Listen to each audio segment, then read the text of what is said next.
more or less what you're kind of looking at coming into this first corner. And it's that long left-handed sweeper kind of funnels back to the right-hand side of the track again. And you go up and over this big tabletop out of the second corner. It's a tight little kind of right-hand 90-degree corner that funnels you through there. And you got to carry enough speed to get that tabletop clean out of the second corner. Long left-hand sweeper up to the very tippy top of the racetrack. There's actually two sections that'll take you all the way to the very top of the racetrack. This is one of them. Kind of drop back down into this tricky off-camber left-hander, then switch back to this right-hand off-camber corner. It's just back-to-back sections of being right on that very edge of traction. Going to be tough to deal with for all of our riders here tonight. Long straightaway into a little roller right-hand 90-degree corner up to the center of the racetrack here, kind of in amongst the crowd at the top of the hill. Land hard on the brakes, try to hook that inside rut, or there's a couple other options to get to if you don't get that far inside rut yourself. Drop back down the hill, a little double into some hard braking zones all the way down this hill. A lot of braking bumps and kind of chatter to get into that corner. We're going to see that line break down throughout the evening. Little tabletop, and then all the way back up to the top of the hill once again. Long roller section all the way to the top. You either jump to the outside and swing around to double off the top of the hill and land on top of that tabletop, or roll through the inside, clear a little tabletop, continue on your way to a little right-hand kink, and then it kind of swivels back to this long left-hand sweeper that's going up and over a rise back down into the center of the track.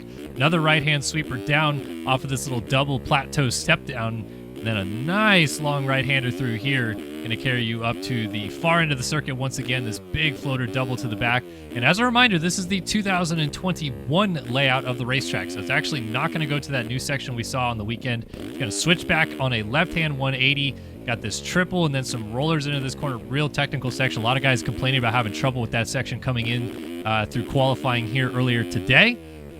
Long right-hand sweeper all the way out to the back of the track once again, and then this oak tree at the top of the hill. You're going to step up right next to it and then step right back down. Going to have a little bit of a kick right there myself, so got a little sideways on landing. Nice little tabletop and a small double into this tricky right-hand corner that funnels right back into a left-hand 180. It's really tight through here, so you're going to see some good block passing opportunities for guys all night long in that section of the racetrack. Old finish line jump off that table and then down past the mechanics area into a right-hander, and that is a lap here tonight at the Hangtown National MX Simulator.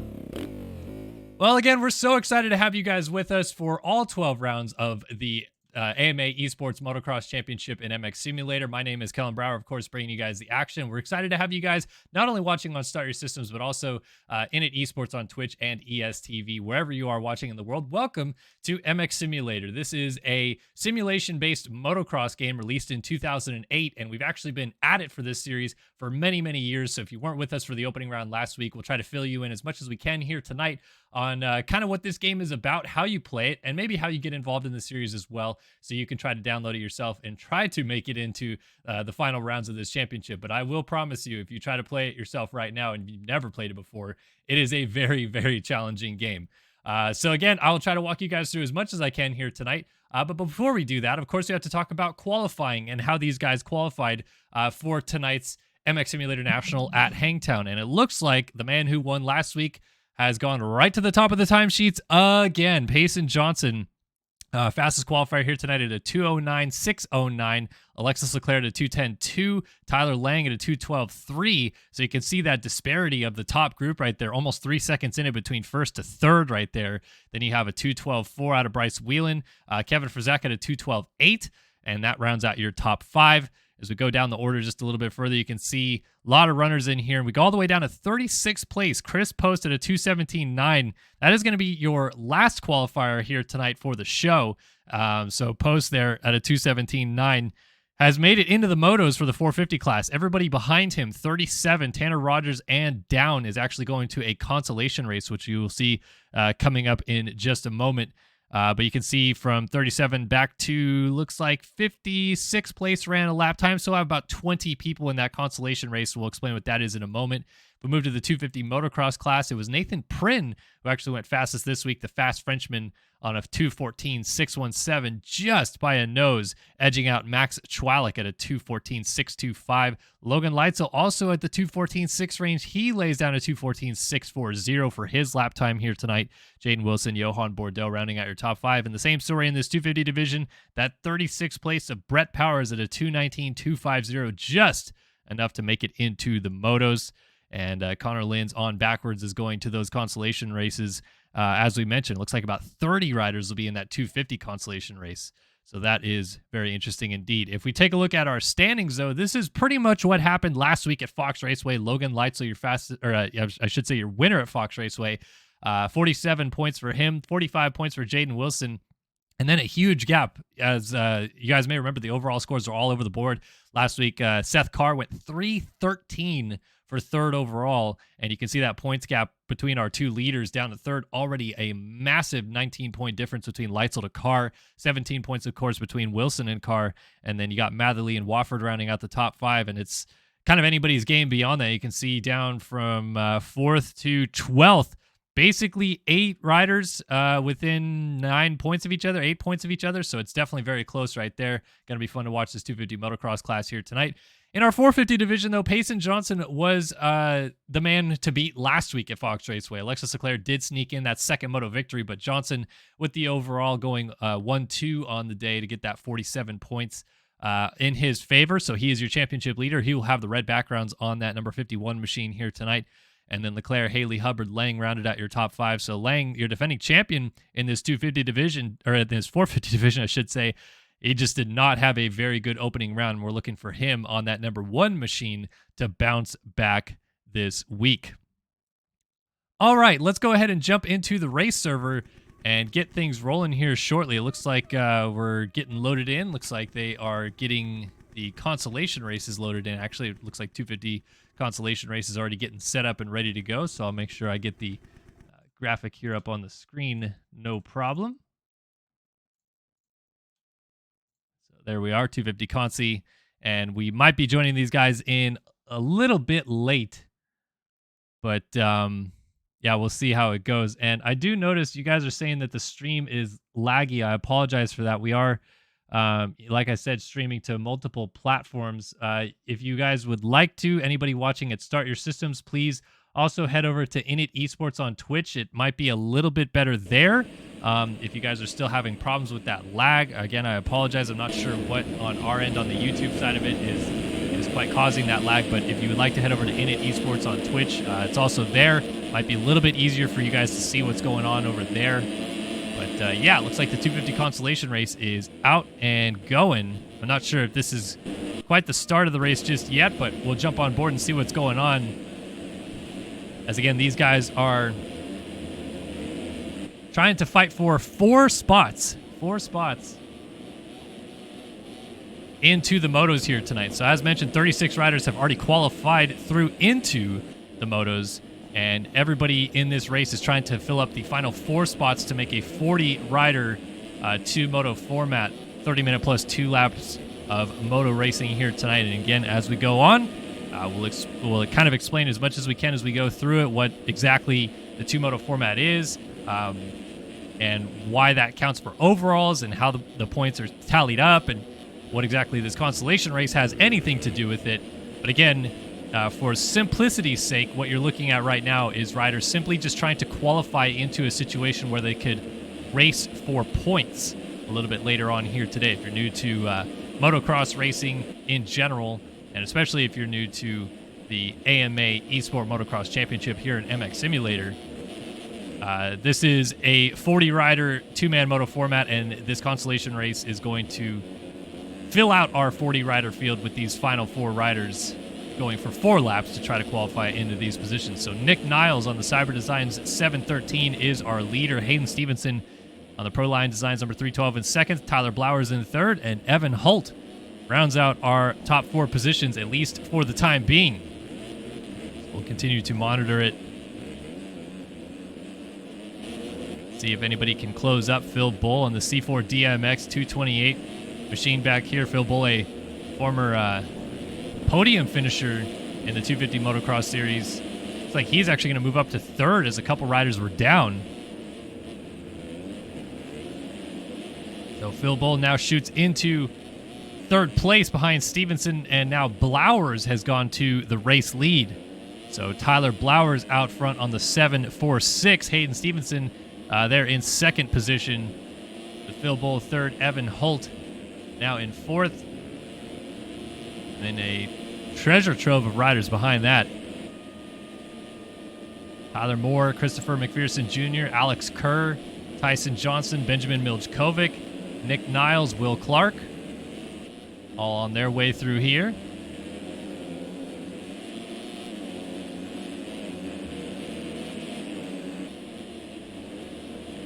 Jump up to the top of the hill. Tricky little downhill into this off camber. It's not too bumpy or ruddy just yet here at Hangtown. But as the races progress on, the road system, the terrain deformation system, as some may call it, will kick up a little bit. These ruts will get gnarlier, the bumps will get bigger, and riders will definitely have a much more difficult time to deal with around this racetrack.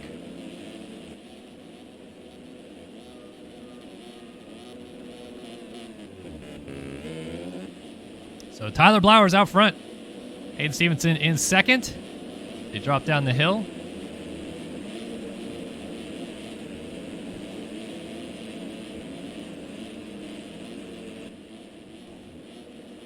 And it seems like these two are pretty much just trying to run nose to tail and spread out their gap from the rest of the field.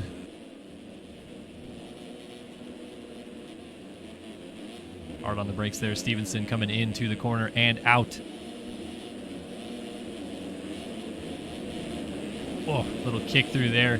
That section those riders just went through, definitely have seen more than a few people say how difficult that little kind of rhythm section is. It seems so simple,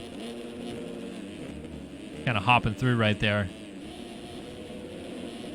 But, man, those jumps can reach up and bite you in a hurry. So Stevenson still just right behind Blowers, then Phil Bull and Evan Holt.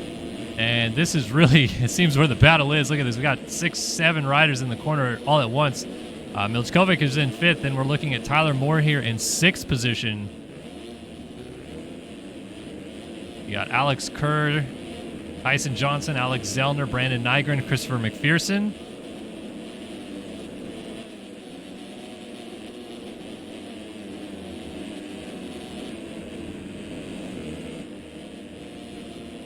Again, all these guys outside of transfer spots right now, so a little bit of just trying to move forward as much as possible and maybe put yourself in a position. Oh, riders collecting there. That is Moore.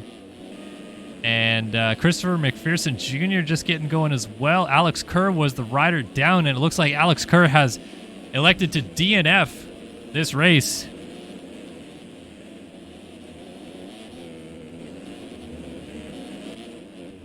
So as we come back to the front, it is still Tyler Blowers out front. Hayden Stevenson in 2nd, Phil Bull in 3rd, Evan Holt in 4th, and now Miljkovic is actually starting to close up just a little bit now on Evan Holt.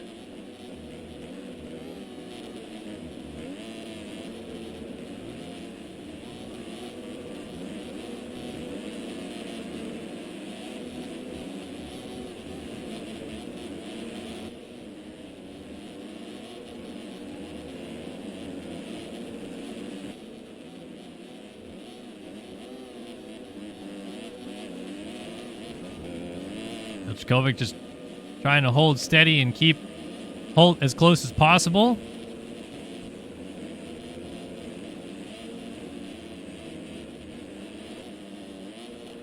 Looks like right now Evan Holt is doing a fine job of just putting in his laps. And we're going to have the white flag waving next time by. So as long as he can hold steady in this position, Miljkovic still about maybe a 1.5 seconds down, just not close enough at this point in time to try a pass attempt, but yeah, he's starting to inch forward just a little bit, and perhaps the pressure of Tyson Johnson on that 159 machine behind him is actually pushing him forward a little bit.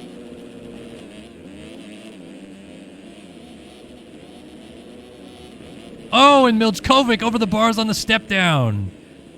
So out of 5th he goes. Tyson Johnson moving up a position.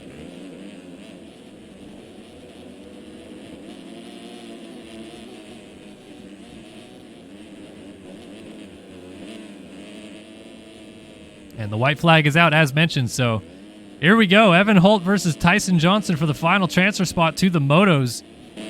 Holt 2:26.1, a 2:22.1 out of Tyson Johnson. Clearly the Stance number 159 machine, actually 160 on his pit board. I'm not sure if he elected to change numbers here late coming into the season or not, but look at that drive around up the hill.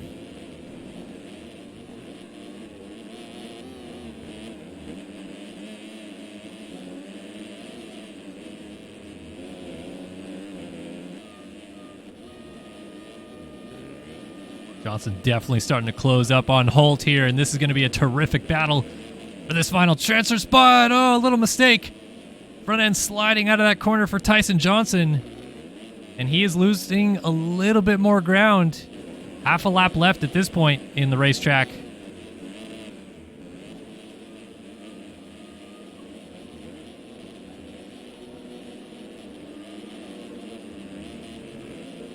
Gap is not completely opened up just yet, though. Holt is still under attack, and here's Johnson trying this inside line.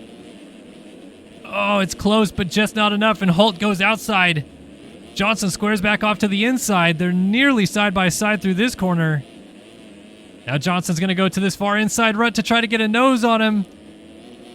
Scrubs to the inside, gets that rut hooked cleanly, but it's not over yet. Holt trying to fight back around the outside. Dualies for the final transfer spot. Out of the corner and up and over the table, and Evan Holt has held on very well to this position, but it's still not over as Johnson charges to that outside line and triples out of the corner. Up front, Stevenson looks like he has taken the lead away from Blowers. He'll go on to win this thing from Phil Bull, but the battle for the final transfer spot is on. One more spot to the motos. Payson Johnson tries this inside move. Oh, but he gets hung up in the corner a little bit. Evan Holt might actually pass Phil Bull in the process as they're coming to the flag for third place. Wow. Solid as a rock under pressure. Evan Holt gets third. Phil Bull fourth. And Payson Johnson will miss out on the motos in fifth. McPherson, Miljkovic, Niles, Briscoe, Wolf, Moore, Lawyer, Glover, Clark, Nygren, Zellner, Thompson, Ness, Tomasunis, Grimes, Kerr, Mitchell, Burke, Fisher, Heinzelman. Also not going to the motos either, and a large sum of those riders didn't actually finish this race. Looks like Damian Lawyer going to be the last rider to bring it home for us on his Peep.co number 260.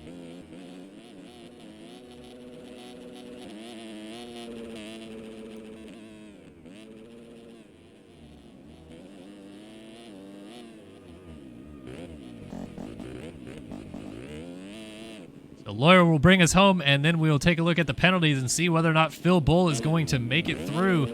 6/10 in it. And for those of you that are not familiar with this game, a penalty system is applied post-race, depending on if you cut the track or not, and Phil Bull is safe. In fact, Johnson had 2.8 seconds of cuts, so he likely would have been tossed out of transfer anyway, which means Stevenson, Blowers, Holt, and Bull go through out of the 250 Consolation Race.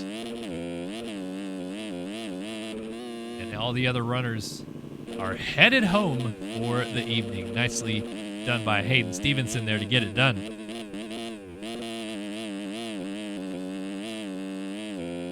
And yes, I will apologize again. I know I see a few folks saying that it's a little bit laggy on our Start Your Systems YouTube page. I apologize for that. We finally have the multicast working, but it does appear that that may be hindering the YouTube side of it just a little bit. So again, apologies for that. Really not too much I can do to help you out there other than suggest to either watch it on Init Esports over on Twitch. So that's twitch.tv/Init, INIT Esports, all one word. Or you can also check it out on ESTV or ESTV Plus, depending on where you're watching us here tonight. Thank you again for tuning in to round 2 of the AMA Esport Motocross Championship in MX Simulator. All right. So now the 450 Constellation Race will be coming up next. And we're going to get another nice look here at some of the talent that will be lining up in this 450 class.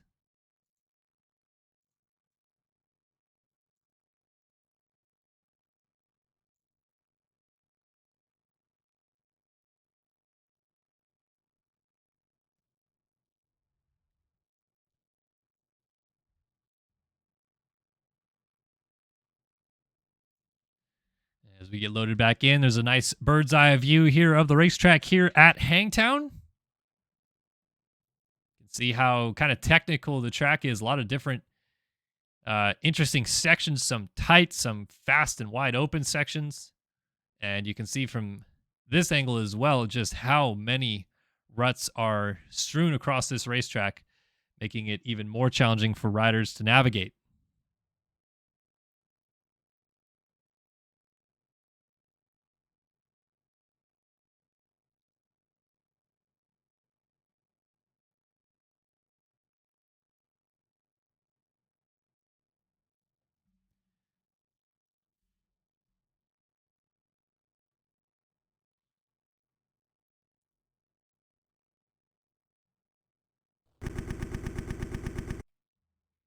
Got a quick disconnect and reconnect and get loaded back in here.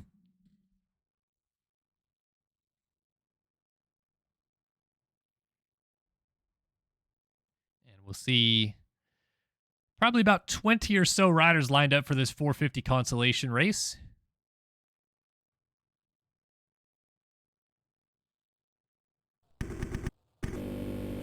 All right, so we got Jack Mark, Zach Fisher, Dylan Cavacuti, Emmett Sund, Joey Arico, Aaron Rockefeller, Hayden Gross, Peter Like, Ashton Rakowski, Jack Fowler, Neil Wells, Dylan Copeland, Ange Matthew, Dylan Adams, Julian Ori, Anna Rogers, Austin Bear, Jet Wisdom, Chase Dunavant, all going to the line. And just like that 250 Constellation Race we saw a moment ago, this is the last opportunity for these guys to try to make it into tonight's motos. Each class, 450 and 250 class, will both have two 30-minute plus 2-lap motos for points-paying positions a little bit later on tonight. But as mentioned right now, we are taking a look at the start of the 450 Constellation Race. 20 or so riders lined up, and they are off. Drag race into that first corner. Neil Wells on the 122 got swallowed up, and through the first turn in first place, Aaron Rockefeller is going to reach out and grab that hole shot. But from the outside, Julian Ori, Yogi Design's 420 machine, takes over the race lead. The rider out of France, making his AMA Esports debut this season. And was able to make it into the motos at the first round at Pala. But this time out, going to have to try to make it through the Constellation Race. He's off to a great start here, though. And already opened up a bit of a gap on Aaron Rockefeller as Chase Donovan on the 81 goes off the track. Gets held up a little bit by those hay bales. And going down, causing a bit of a stack up, Dylan Adams. That was Rakowski that he took down with him on the 924. And several riders able to go through. So now moving into the final transfer spot, Dylan Cavacuti on the Connect Visual number 66. Anna Rogers, the 49 machine right behind him. Rider going down in the background to get a number on that may have been Caden Gross on the BB for 118 machine, as he's losing several positions.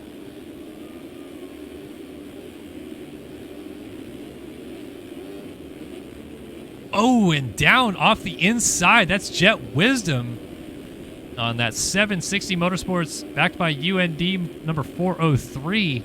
And he's lost several positions as well. Back here with Dylan Adams now, Jack Fowler, and Rakowski, who's caught up in that chaos a little bit earlier on. So Chase Donovan, 81 machine, moves into the final transfer spot. Saw him off the track out of the off-camber half a lap or so ago. Now back on the track and moving forward as Cavacuti goes down out of 5th. So Rakowski goes by, Fowler goes through. Dylan Adams goes by, the 70 of Austin Bear, the 403 of Jet Wisdom also in there, and then Caden Gross, who we also saw down a little bit earlier, as Adams tries to work on Jack Fowler. 704 of Fowler and the 619 of Dylan Adams. And if you're just joining us for tonight's action of the AMA Esport Motocross Championship, this is the 450 Consolation Race, also known essentially as the 450 Last Chance Qualifier, and only 4 riders from this group will make it through into the main races coming up in just about 5 to 10 minutes here. So the final little qualification part of the night. before we get the racing started. And although this is racing, it, in the literal sense, is a qualifying, because you are trying to qualify your way into the motos. As Julian Ori, Yogi Designs 420 machine out front all by himself. Aaron Rockefeller moves into the second position, the number 54. Phil Ski and Snowboard Underground RC machine. You can follow his progress at twitch.tv/UAir. And Tanner Rogers is in that final transfer position now.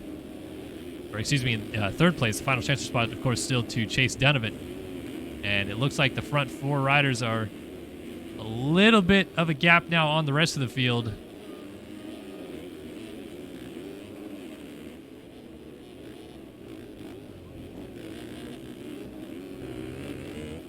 Donovan's actually closing this gap down to Tanner Rogers. So Sally Slow-Mo, as we like to call Donovan, is moving his way forward, but Rockefeller just hit the deck. He's going to lose that final transfer spot. Ashton Rakowski on the Pluto 924 machine has scooted through into fourth place.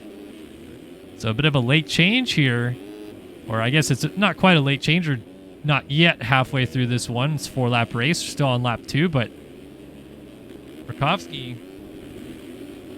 taking advantage, just being in fifth place essentially, as Rockefeller hit the deck, and still only 6 seconds in it between our top 5 and 11.9 seconds blank at the top 7. So it is close. It is not by any stretch of the imagination a foregone conclusion. Now Tanner Rogers goes down.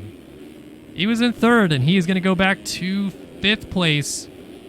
Get going just before Austin Bear on the 70 closes in, but that has moved Rockefeller back into the final transfer spot. Oh, and now Rakowski's down. So Rogers goes down on top of him, and Austin Bear moves into the third position now. No, excuse me, he's in fourth. So Bear on the 70 takes over the final transfer spot. Caden Gross, who was down early on, has been fighting his way forward basically this entire race and has now made it into the top 5, but he is still trying to fight forward and get that final transfer spot. He's bringing Ashton Rakowski with him on that 924 machine. Big scrub, kind of dualies off of the table right there. Look at this inside move by Rakowski. Oh, just not enough power to the top of the hill. Now this is the 450 Constellation Race, which means all these riders, aside from Tanner Rogers, who is riding a 350cc engine machine, all these riders are on 450 cubic centimeter engine machines. So a little bit more power than the 250cc class that we saw just a moment ago, and we'll see shortly, as 250 Moto One is currently in staging area, getting ready to line up for their first race of the night. And Caden Gross and Rakowski just going at it right now. Oppo dualies scrubbing opposite directions of each other as they get up into the rollers up the hill here. Oh, contact! And Gross goes down. Yeah, Rakowski getting kind of pushed to the edge of the track. I think Gross was making sure, or trying at least, to cover that line off, but ran out of room. And uh-oh, our leader has gone down. Julian Ori is now back behind Austin Bear. These are teammates, Yogi Designs. And I learned actually this week, thanks to the little tutelage of Austin Bear himself, that Yogi Designs is actually the former Adept Creative Co.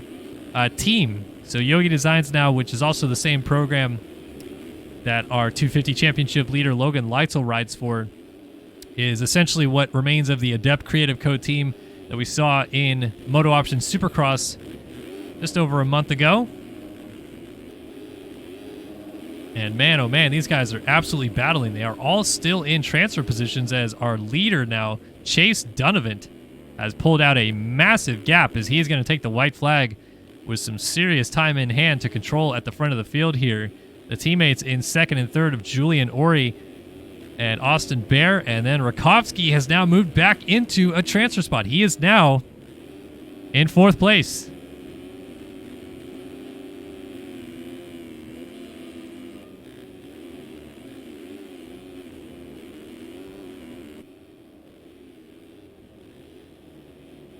So Rockefeller is going to try and close this gap down as best as he can. As he gets powered on the gas through that corner. Comes back up to the top of the hill here.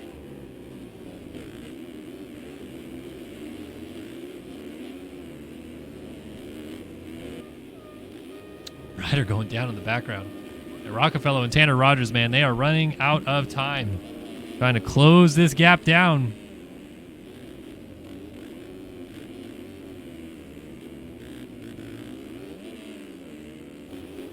They're maybe going to push each other, I guess. They're 3 seconds behind Rakowski. And they're starting to battle each other just a little bit, but maybe that's a good thing. They can push each other in a bit of a battle up to the battle for third place up here between Austin Bear and Ashton Rakowski. Only going to do themselves a bit of a favor, of course. As Rakowski jumping long back down the hill once again.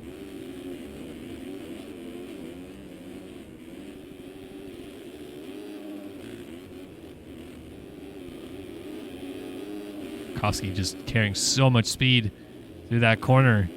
And dualies again over this big double jump into the back. And all these guys starting to tighten up again. Do we have another change to lead? Yes, we do. Julian Ori has gone back to the front. So Chase Donovan coughs it up here on the last lap of the race. But he is still in second place and fine so long as he stays on two wheels for these final 4 or so corners. A little bit of lag out of Donovan as well.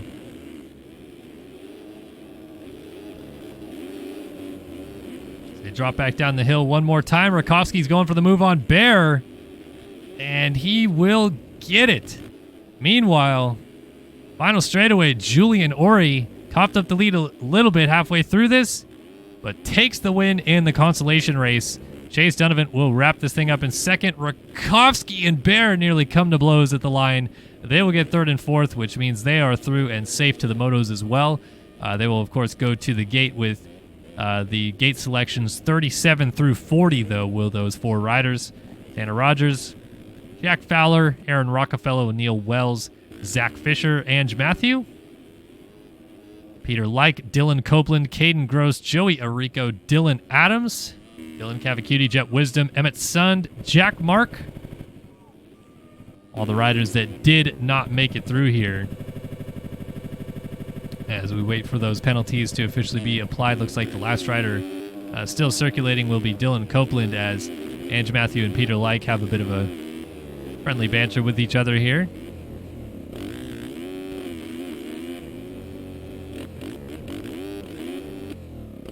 And going to be a bummer to see Dylan Copeland not out there. National number 63, which means, essentially speaking, he was about the 63rd highest points scorer overall between Supercross and Motocross in 2021. So obviously a talented enough racer to get some decent points normally, but will not score points tonight as he has not made the motos.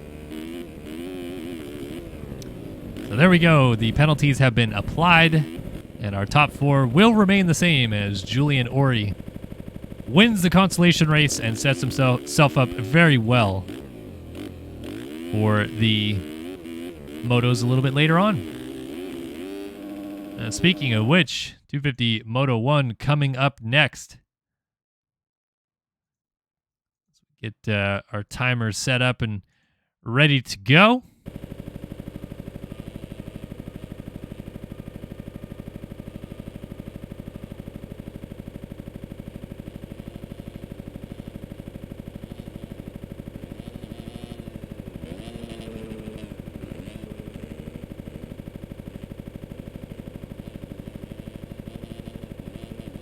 So Julian Ori takes the win ahead of Chase Donovan, Ashton Rakowski, and Austin Bear. If you're just joining us, whether you're watching on Init Esports on Twitch, Start Your Systems on YouTube, or ESTV or ESTV Plus, welcome to the second round of the 2022 AMA Esport Motocross Championship from Hangtown, the second of 12 rounds this season.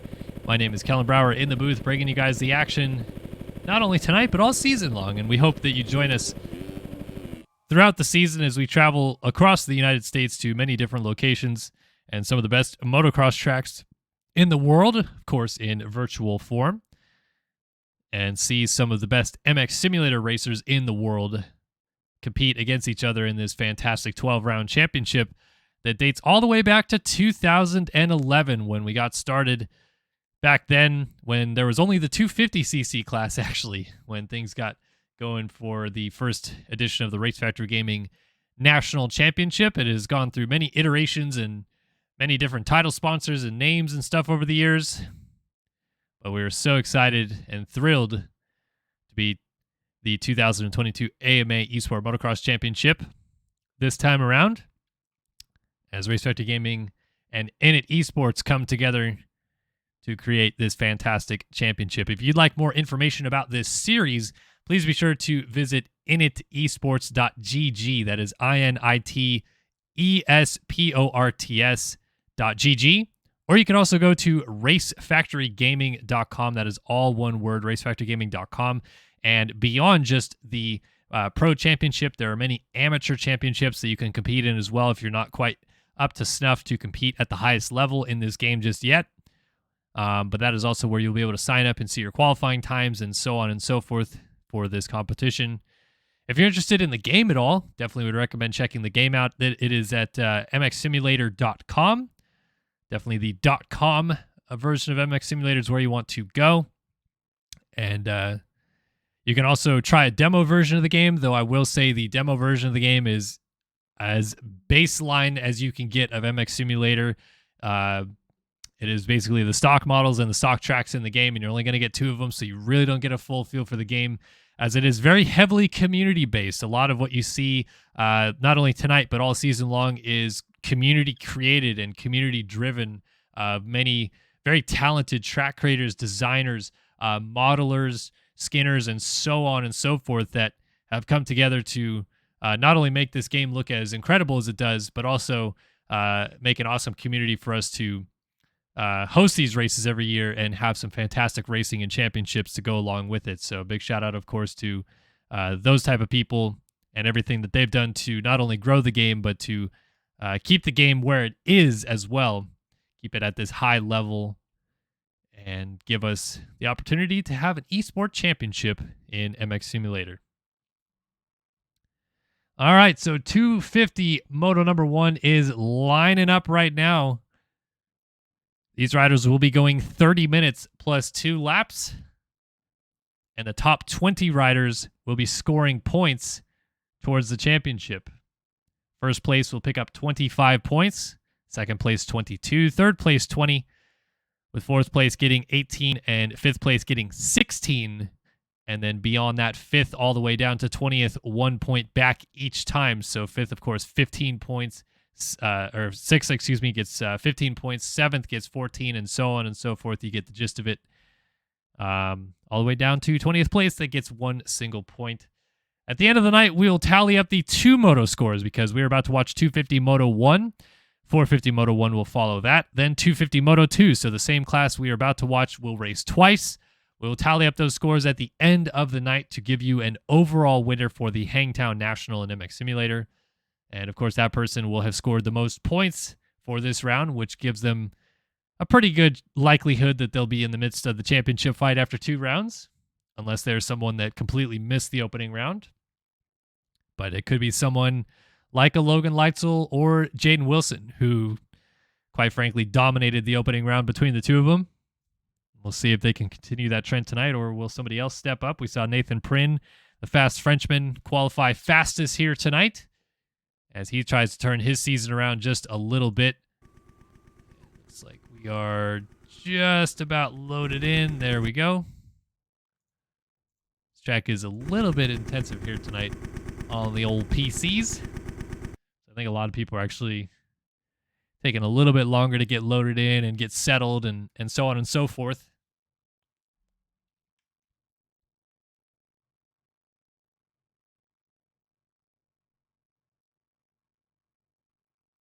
Great to have all of you guys with us watching at the many different locations of which we have provided for you guys to watch here tonight. All right, Sonny Spicer, Evan Holt, Zoa Cross, Daniel Irvine, Connor Linz, Jeremy Siebel, Casey Cochran, Sean Hambrook, Braden Tharp, Austin Irwin, Jaden Wilson, Frank Jackson, Ethan Gerst, Seth Shirley, Seth Carr, Johan Bordeaux, Max Schwalek, Cody Cooper, Thomas Wilcox, Cooper Hunt, Trent Adams, Buddy Parker, Tyler Sylvia, Logan Leitzel. There's your championship leader and the red plate holder right there. Carson West, Tyler Blowers, Samuel Renard. We didn't quite get through the whole field, but that is pretty much the gist of it. As we finally get loaded back in, lined up on the gate, 30 minutes plus 2 laps lay ahead for 250 Moto One here at Hangtown. And in just a moment, we'll be loaded back in. Make sure we get loaded in time.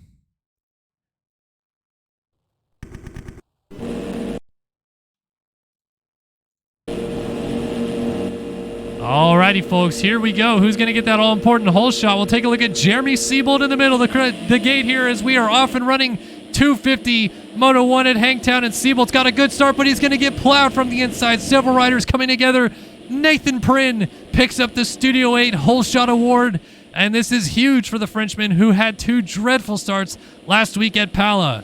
So it's Prynne out front on the 12 from Balzer in second. The Rumus number 77 machine. We got 2 foreign riders out of the European circuit up front. It's the Frenchman of Prynne and the Danish rider of Rasmus Balzer 1-2. Bordeaux, the Frenchman, also in third. And good start here for Logan Leitzel as he settles in. I think that's right in front of Trevor Burns and Jaden Wilson, the teammates back there on the Panini Motorsports ride. But a good start out of Logan Leitzel. He is up in this 4th position early on as they are all chasing Nathan Prynne to the top of the hill. Prynne going to drop down here on the first lap of the race as your leader. That outside line hooked very nicely and carry it right back up to the top of the hill, but he's off the side of the track, actually. Makes a mistake. That's going to give him no drive up the hill. Will it cost him the race lead? As bouncing up the hill behind him comes Bordeaux, the Frenchman side by side to the outside, and Prynne goes defensive. Leitzel already into 3rd place as Prynne swings around the outside, carrying good momentum and keeping Bordeaux at bay. And some of you may remember Bordeaux last week, 2nd in the 2nd moto after a dreadful start to his season with a DNF. Actually had his game crash, battling it out on the opening laps of the first 250 moto. Ended up in 40th place with no points in that first moto of the season. Now he's gone to the lead. So Bordeaux, now your new race leader here at Hangtown before the first lap is done. And Leitzel putting the pressure on Nathan Prynne. That is not what the 12 machine was hoping to have happen here early on, and now he's off the track yet again with a terrible track re-entry. Awful, awful track re-entry. If Jaden Wilson wants to protest that, he may win a penalty levied against Nathan Prynne. You cannot rejoin the racetrack in that manner. You have to wait for riders to go by, and Nathan Prynne may have just made things go from bad to worse here before this first lap is even done. Bordeaux will lead the first lap of this race, though, out front on the 40. And Leitzel picking up right where he left off last week at Pala. The overall winner at the first round of the season now finds himself in 2nd place early on, and he is going to try to tail with Bordeaux a little bit, maybe open up a gap on the rest of the field. As you can see, yet another Panini Motorsports rider now settling back into the 3rd position. That's Trevor Burns on the 28.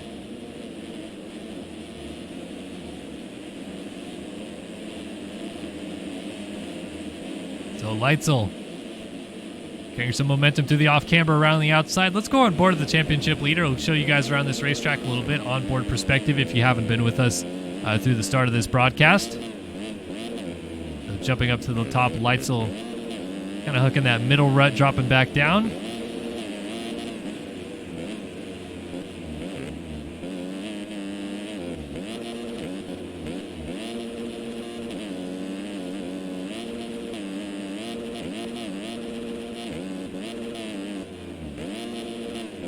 Nice little hop up to the top there by Leitzel. He carries some speed back down the hill to the outside line.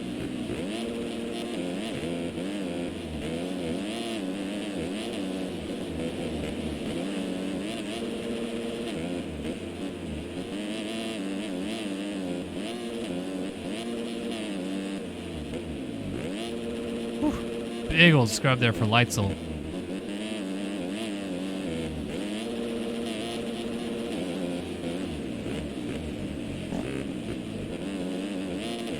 just so interesting. I'm just kind of digesting what he's doing around this racetrack because he's not actually hitting every corner as it's more or less laid out. You can see the way that the ruts flow through the corner, and for the most part, he is kind of following suit, but there's a couple lines I've already seen him where he's trying to actually apex the corner more or less like you would in road racing, and just skipping over some of the ruts to do so. So it's interesting the way that these guys elect to tackle the track here, but you're getting really interesting perspective from the championship leader's point of view here at the end of the second lap here for the 250 class. 2:17.7, a 2:16.8, and a 2:17.5 out of Burns. Cooper Hunt on the 13 machine has now moved up into 4th place, and he's bringing Frank Jackson with him, as we're seeing a couple friendly faces up here towards the front that we were used to seeing last year.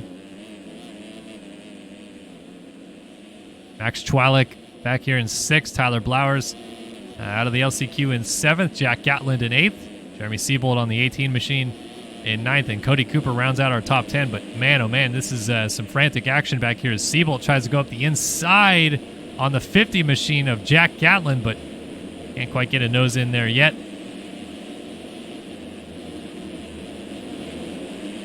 Cut back up underneath and then cross over to put Siebold down. So Gatland, I'm not sure if he realized Siebold was that close to him or what, as the 46, I should say, of Max Chwalik hitting the deck out of the top 10. John Heilman, Jaden Wilson all went by. So there is second in the championship, Jaden Wilson. He finds himself just outside the top 10 here early on, as Gatland now goes to work on the 746 of Tyler Blowers.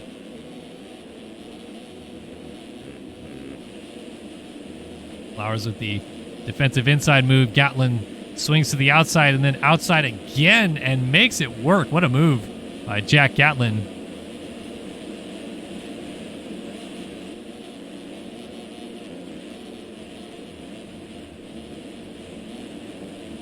He continues his march forward. Now Blowers under attack from Wilson on the 25. As Bordeaux continues to lead the race. Leitzel keeping him honest. Doolies over the table as Jaden Wilson peeks to the inside of Blowers here. Can he make that line work? Yes, he can. Nice move by Jaden Wilson. That'll move him up to 7th. So Wilson on the 25 now in 7th. Gatland up to 6th. And Jackson still working on Cooper Hunt for 4th. Inside to outside, then side by side coming down the hill. Past the mechanics area. Jackson does have the inside line. Let's see if Hunt holds it on. No. Nice job by Jackson to kind of push to that outside line and block off Cooper Hunt's entry into that corner to make that pass. So he's now up into 4th place. Trevor Burns still in 3rd. And then our two leaders definitely opening it up on the rest of the field at this point in time. Bordeaux about 1.5 seconds ahead of Leitzel, and it is staying pretty consistent at that gap. It doesn't seem like much has fluctuated since we left them last. A 2:18 flat, a 2:18.4, so Leitzel about 4/10 faster last time by, but still not making massive inroads just yet, and it seems like both of these riders, at least for the time being, might just be content with trying to match each other's pace and push forward at the front of the field.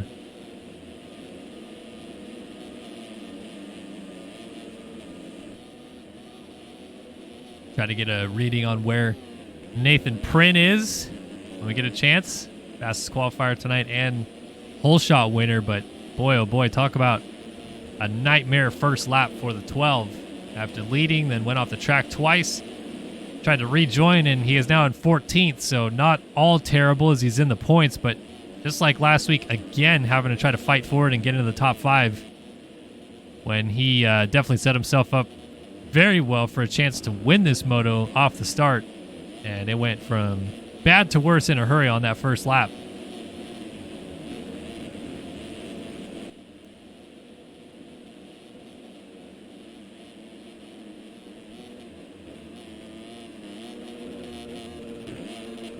Bordeaux to the top of the hill, under attack from Logan Leitzel.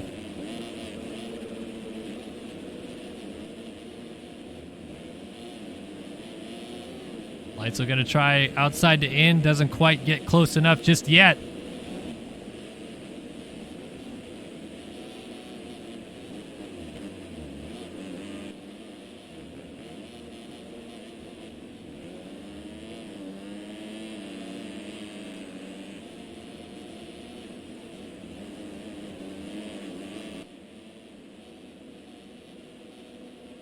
Big scrub there for Bordeaux, with Leitzel still just hot on his heels, trying to keep it close. They go back up the hill to the very tip top. Oh, Leitzel pushing long, though, goes off the track. Nice recovery, was very patient. But that allows Bordeaux to open up that gap just a little bit again, and now we're stabilizing back out at about 2 seconds again. Still Burns, Hunt, and Jackson inside the top 5, but Jaden Wilson has got around Jack Gatlin to get into 6th, and he is hunting Frank Jackson ahead of him. Boy, I don't know if we would have really had a Leitzel versus Jaden Wilson championship fully penciled in coming into the season, but these two have at least 3 motos into the year proven that they are arguably the fastest riders in the field for each moto. And Wilson, after a bad start this time through, making strong amends here early on, as we are just yet a third of the way through this race, and he is knocking on the door for a top 5.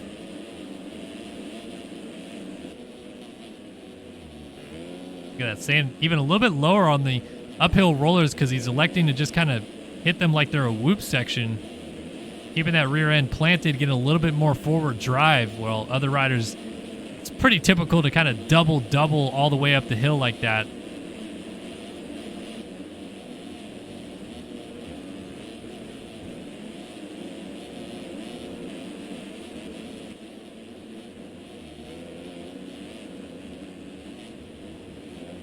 Wilson continues to close right up to the back tire of Frank Jackson, and quite literally nothing in it between these two now, as Jackson, an alternate line, may have worked a little bit better for corner entry, but Jaden Wilson just about got his nose in there.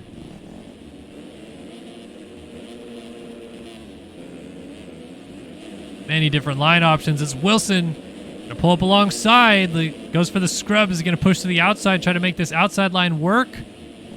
He will, and he does. Jaden Wilson into 5th place. Nice move.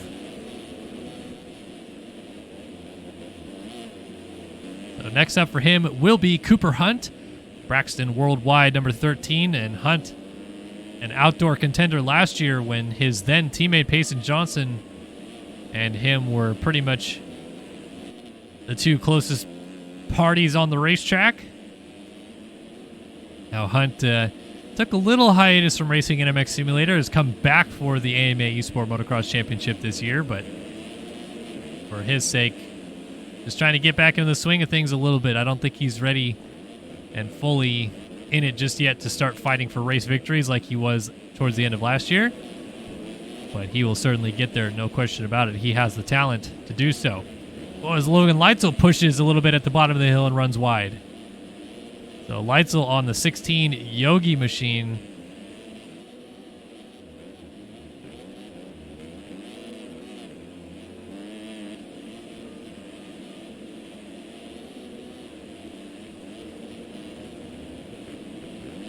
Just trying to keep Bordeaux close, but I mean, it just has fluctuated back and forth, and as we start to approach the halfway point of this race, you just wonder if Leitzel's even going to have an opportunity to get close enough, because Bordeaux has matched his pace seemingly lap after lap and taken advantage to get a little bit more gap each time when Leitzel makes those little mistakes like that.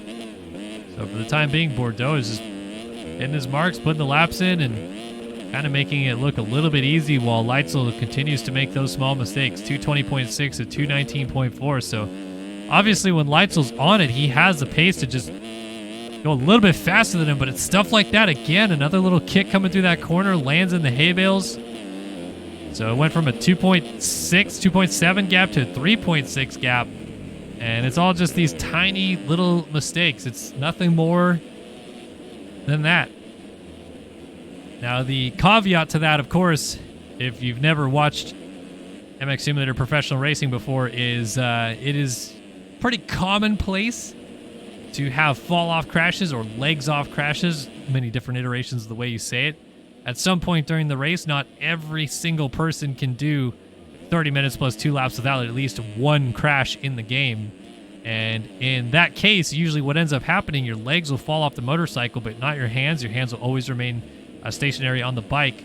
And depending on how long it takes you to come to a complete stop after you crash and you're flailing, will kind of depend on how long the crash will be, but it's usually in the range of 8 to 12 seconds. We usually say it's about a 10-second gap. Good time for a fall-off crash or something along those lines, which it is currently not, of course, for Bordeaux out front, just at that 2.7 second range now, as it were. So if Bordeaux would have a fall-off crash off the motorcycle, he would immediately lose the lead to Leitzel. And that is certainly one of the things that is still in play. How about Cooper Hunt? Now up into third place, and he has brought Trevor Burns to the fourth position now, I guess. I was going to say Jaden Wilson was back there, but man, Nathan Prynn, where the heck did he come from? He's now into fifth. He's gotten around Jaden Wilson. 2:16.6. Fastest lap he set all moto last time through for the Frenchman. And he is knocking on the door of a podium when things are going pretty bad there for him, but he just left the door wide open, and Jaden Wilson said, "Thank you very much. I will go right through the inside, get that pass done."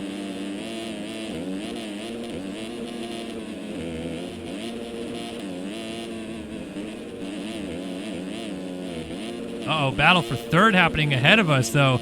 Trevor Burns to the outside of Cooper Hunt. It kind of scrubbed off the tabletop ahead of those guys together, and now Burns has an inside move on Hunt. Will he make this stick? Oh, man, it's still close. Hunt's going to get that triple to the rollers out, but Burns might have the drive, and he does. Trevor Burns back into third. Must have went down to lose that position.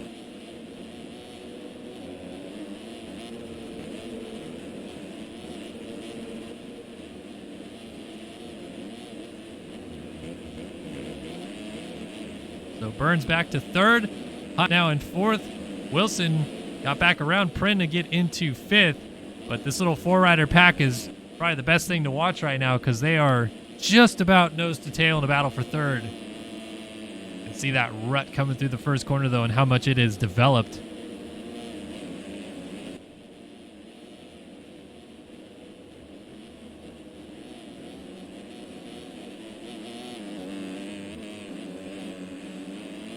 Burns, that's like the third time I think I've seen him rip that outside rut like that, and it is just gorgeous every time he does it.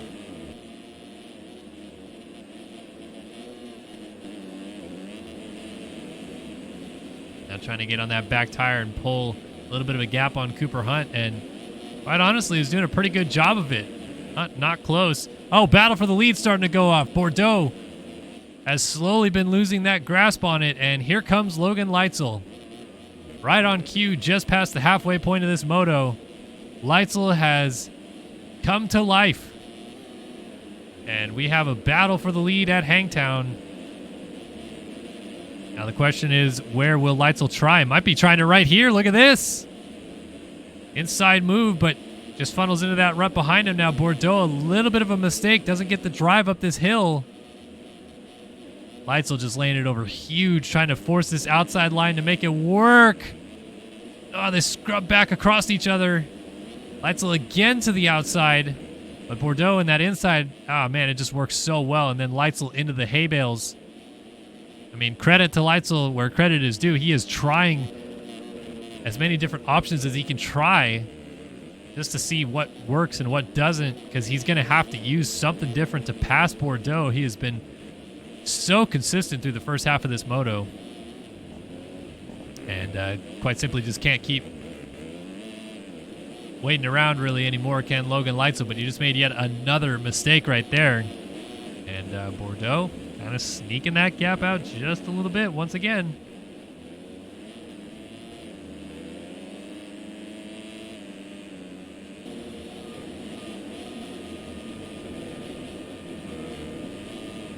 Oh, Bordeaux down. Bordeaux has gone down, and it cost him the race lead.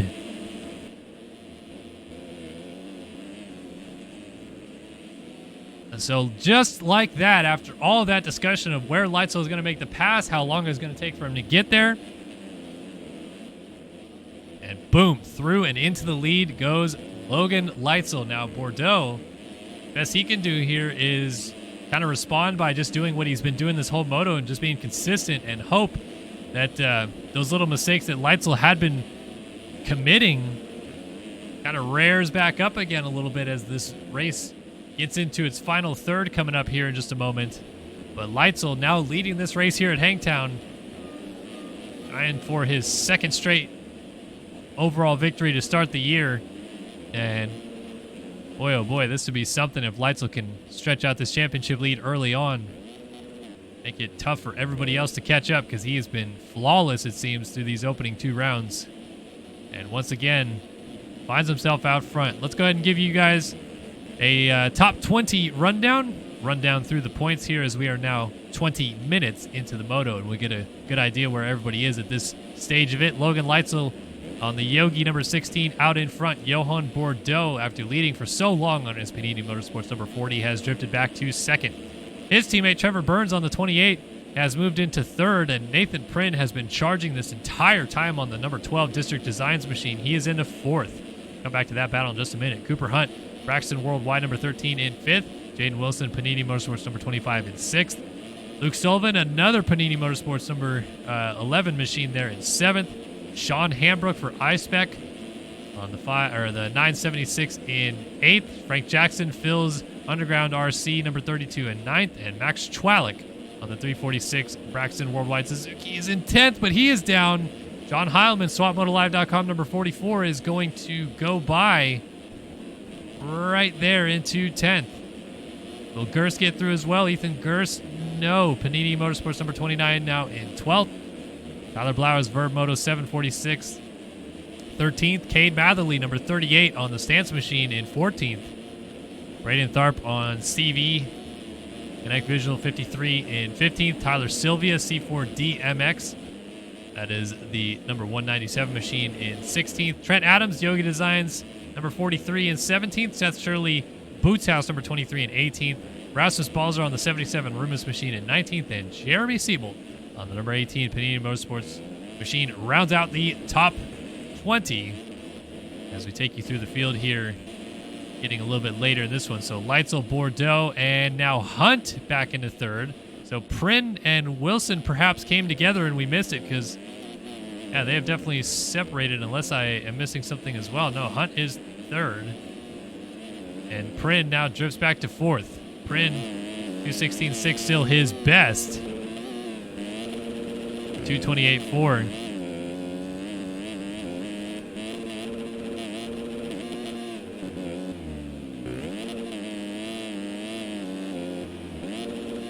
Can Prynn close this gap down, trying to get into the top 3 positions?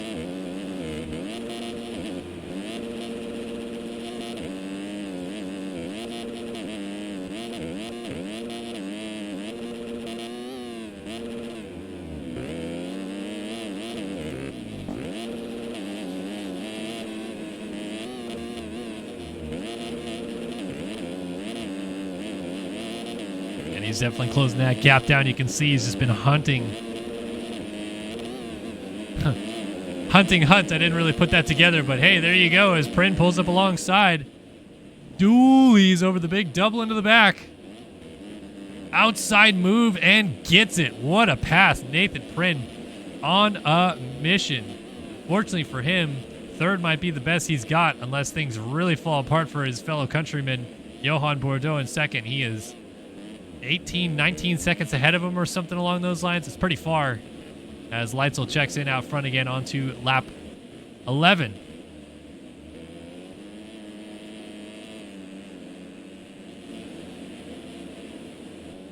So Leitzel, Bordeaux, Prynn, Hunt, and Wilson now the top 5 as Luke Sullivan starts to peek his head up there a little bit. He is trying to close up on Jaden Wilson, as too is Trevor Burns. So a little, quite literally, Panini sandwich right now. 3 riders in a train, all riding for that Panini Motorsports program this year.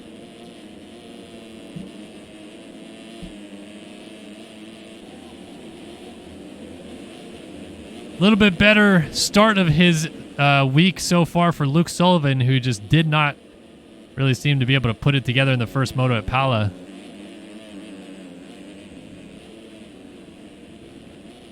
So far, so good in this one, though, for 6th. It's probably not exactly where he was hoping to be, but better than the alternative, which is outside of the points or at least well down the order as he goes into those hay bales on the outside a little bit. Oh, there's Prynne down again. Goodness gracious, if anything, Nathan Prynne this season is going to literally be his own worst enemy because he has been so fast this season and has had to come through so many riders in every moto so far, and then crashes it all away once again.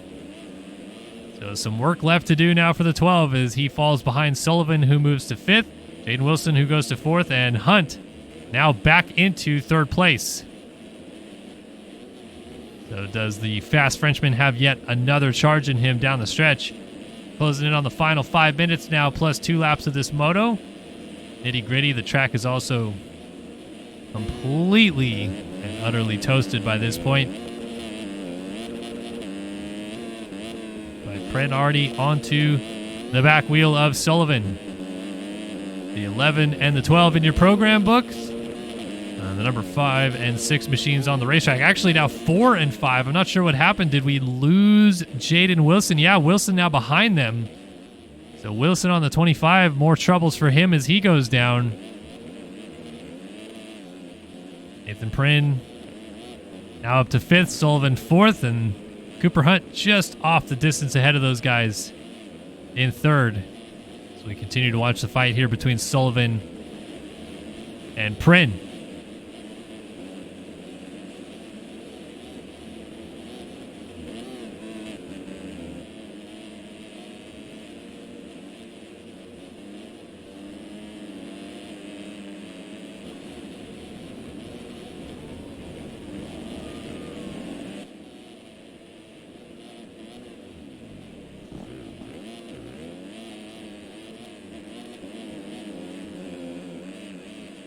Oh, look at them. They are definitely catching up to Cooper Hunt now on the 13. And this is slowly starting to turn into a 3-rider battle for the final podium position in this moto, as Prynne almost goes off the racetrack right there in the background. But you can see the 13 just ahead of the 11. So 11, 12, and 13 nose to tail here, but in a bit of a mix-up order. How close are they? So Leitzel leads 8.3 on Bordeaux. Oh, these guys are well back, 21 seconds down of Bordeaux. So yeah, this is quite literally just a battle for 3rd as Sullivan swaps and goes down. So Prynne goes through. Will Sullivan lose yet another position as one of his teammates, Jaden Wilson, coming up? No, actually Wilson is not close. Oh, it was Burns, excuse me.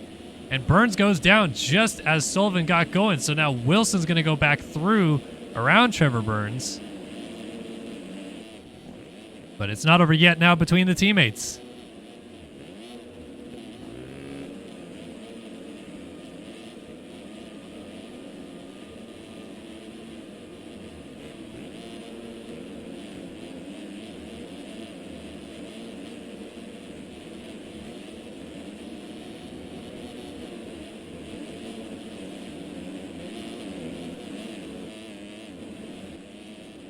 And Nathan Prynne also got around Cooper Hunt while we were away. So, wow. The positions continue to change up late in this one, but what is remaining constant, as we are probably about 3 laps to go at this point, under 2 minutes on the clock. Logan Leitzel about to do it again here at Hangtown. And setting himself up well for back-to-back overalls to start the year. He has just come out firing.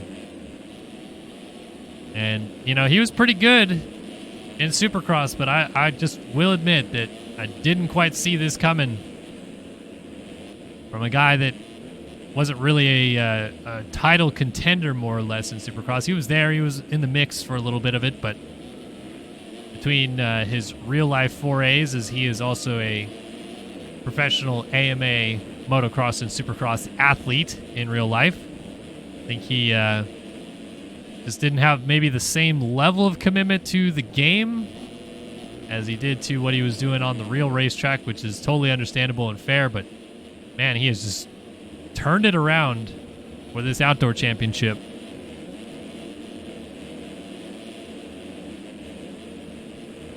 Looking real solid as he weaves through some lap traffic as well. Oh, Bordeaux's off the track.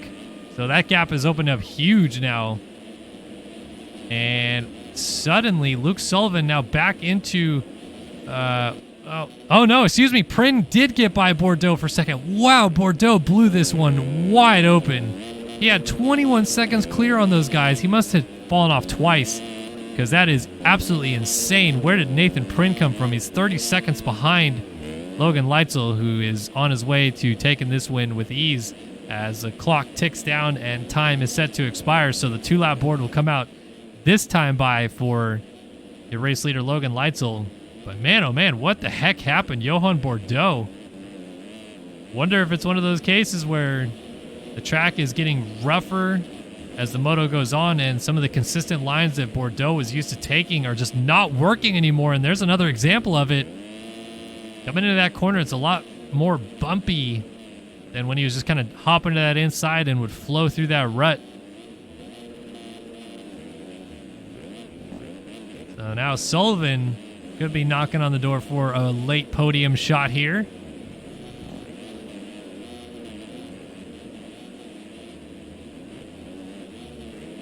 We'll see if the 11 machine can close this gap down on his teammate as... Oh, that was... No, excuse me, a lapped rider.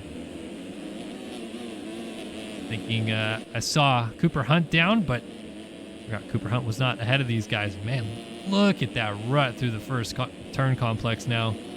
So laid into at this point. Well, it's steadied out a little bit as we go back to our race leader, Logan Leitzel. Saw him come through here a lap ago and just got so much easier now with Bordeaux not behind him because, man, oh man, you just been there before. You ride a little bit tighter when the gap is close enough that you do something like that, you're going to lose the lead. But for Leitzel, he can crash like that, no problem, and maintain the lead. So there's a good look at a fall-off crash and how long it takes. Legs off the bike, rolled down the hill just a little bit, finally came to a stop, then put his legs back on and continued on in the position that he was in.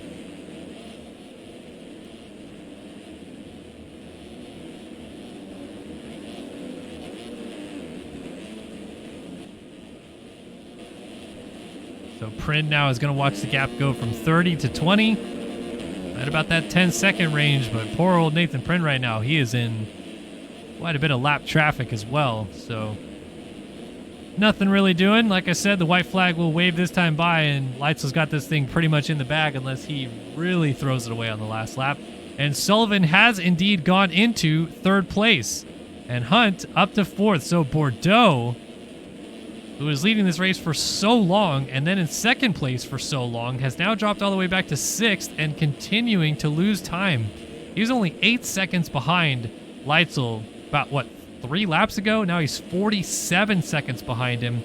So some quick math, he's lost about 39 seconds, almost 40 seconds, pretty much all because of crashing in the last 3 or 4 laps. And that is a real easy way to throw away a sure podium late in a moto, which is obviously very frustrating for Bordeaux, but to the benefit of everybody else around him. Burns moves up into the top 5. Cooper Hunt now slots into 4th. Sullivan now finds himself on the box, and Nathan Prin, who really could have had yet another terrible moto right here and lost even more points, has turned it around and will likely finish this one in second place, which will be huge for the number 12.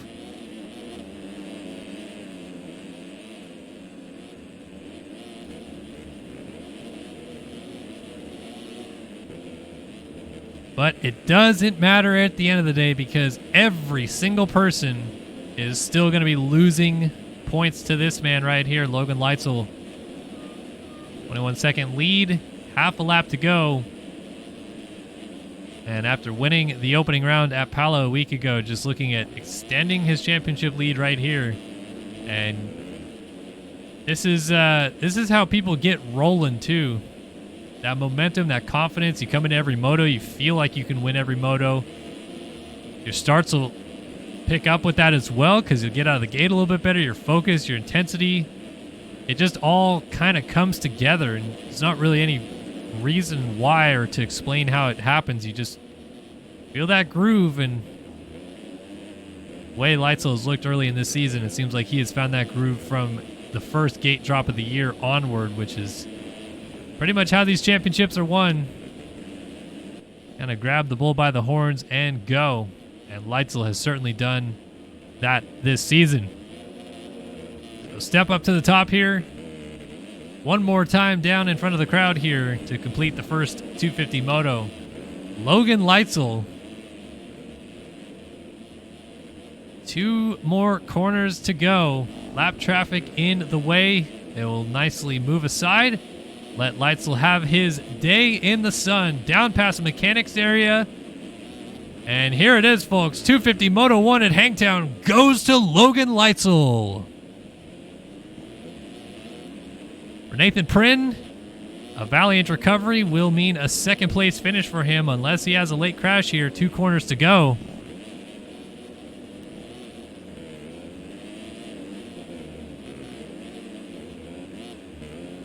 Yeah, he is going to be A-OK as Nathan Prynne brings it home in this one in second place. Luke Sullivan will round out the podium. And Cooper Hunt picks up 4th place in this one. Solid effort for him. Trevor Burns, looks like he's on his way to 6th. Johan Bordeaux 7th. And boy, oh boy, Jaden Wilson, talk about falling apart a little bit by his teammate Bordeaux. Wilson did some of the same because he had ample opportunity to be where Prynne is in this moto with a 2nd. But he will end up in 7th. That is crucial points. Cade Matherly doing it again. 3rd moto in a row where he comes from well outside of the top 10. This time gets 8th. Frank Jackson will get 9th, and Sean Hambrook will round out top 10 finishing positions here. Max Chwalik looks like he's on his way to 11th. Seth Shirley 12th. Braden Tharp 13th. Casey Cochran, boy oh boy, I didn't see him once this moto, but he is somehow, some way making his way forward in this one to potentially get 14th. Trent Adams 15th. Rasmus Balzer 16th. John Heilman 17th. Daniel Irvine down in 18th. Thomas Wilcox in 19th. And Tyler Blowers trying maybe to steal another point here at the line. Him and Wilcox are going to come together, and Blowers goes down. That might actually cost him a point in the end as Tyler Sylvia lays into him and goes down himself. Jack Gatlin cruising up behind, but Blowers should be good to go in these final couple of corners to just get that final points-paying position. As Sylvia, Gatland coming through, Carson West. Last rider on the lead lap looks like he is in 23rd. Jeff Cooper, Phil Bull, Buddy Parker, Brett Powers, Evan Holt. Hayden Stevenson, Noah McLaughlin, Seth Carr, Millie Soderblom, Austin Irwin, Ethan Gurst, Jeremy Siebold, Samuel Renard, Cody Cooper, Sonny Spicer, Zoa Cross, and Connor Linz. As a reminder, anybody joining, watching on YouTube right now, I apologize again. It seems like we're having a little bit of issue with the YouTube side of it tonight. Not sure why, but you can also watch at twitch.tv/Init Esports, INIT Esports, all one word. In fact, might as well just link it in the chat so people know. It seems like people do not know. But we'll link it there so people know. As Logan Leitzel has won the first moto here tonight.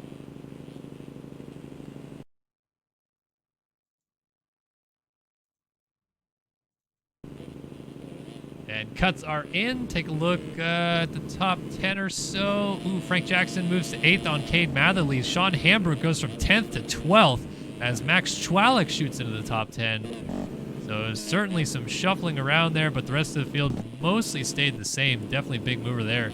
Sean Hambrook losing several positions. But it was this man, Logan Leitzel, coming out on top of 250 Moto One here at Hangtown.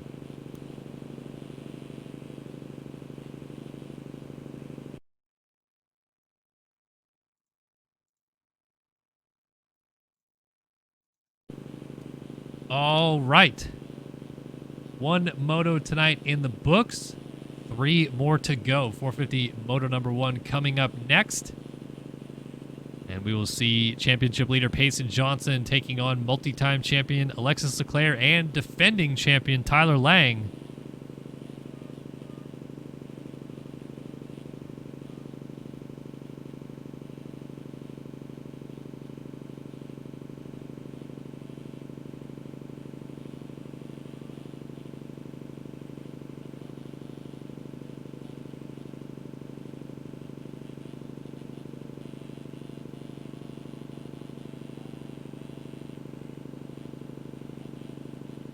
So just waiting for the order to be announced. There it is, 450 Motocross Moto 1 going to the gate. We'll give you guys a lineup check here in just a moment.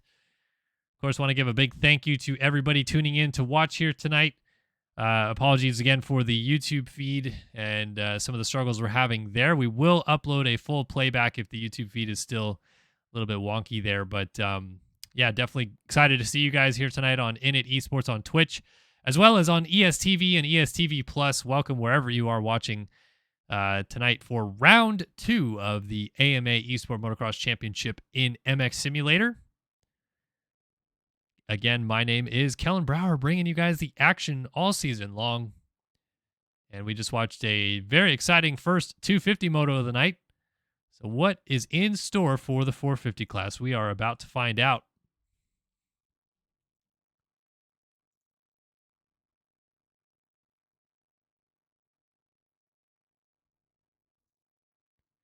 Get a good overhead view here of the Hangtown circuit.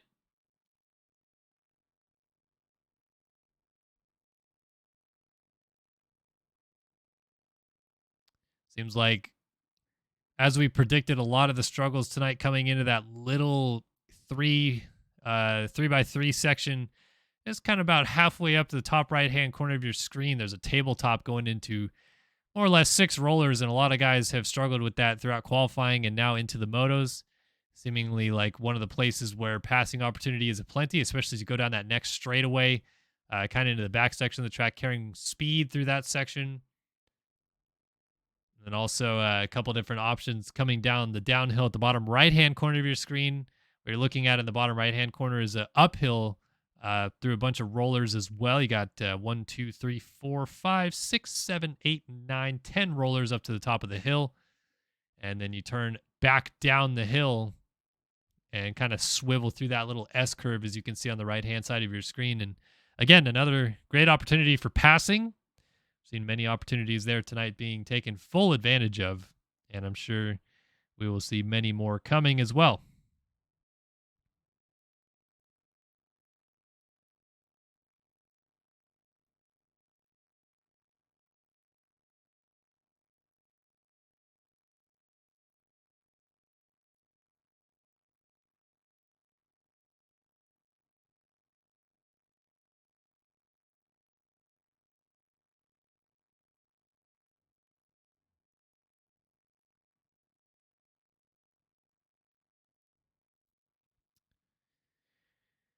All right, so up next, as mentioned, 450 Moto 1, another 30-minute plus 2-lap race.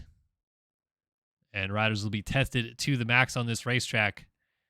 30 minutes at full speed. Doing anything is difficult, but it's not necessarily easy in a video game either. And you may laugh, you may think it's dumb, but thumb pump is really something that happens for these guys. And you can get kind of locked up a little bit just playing and trying to hit your marks and doing it perfectly for 30 minutes. Takes a little bit of time and prep and all that to really more or less get used to.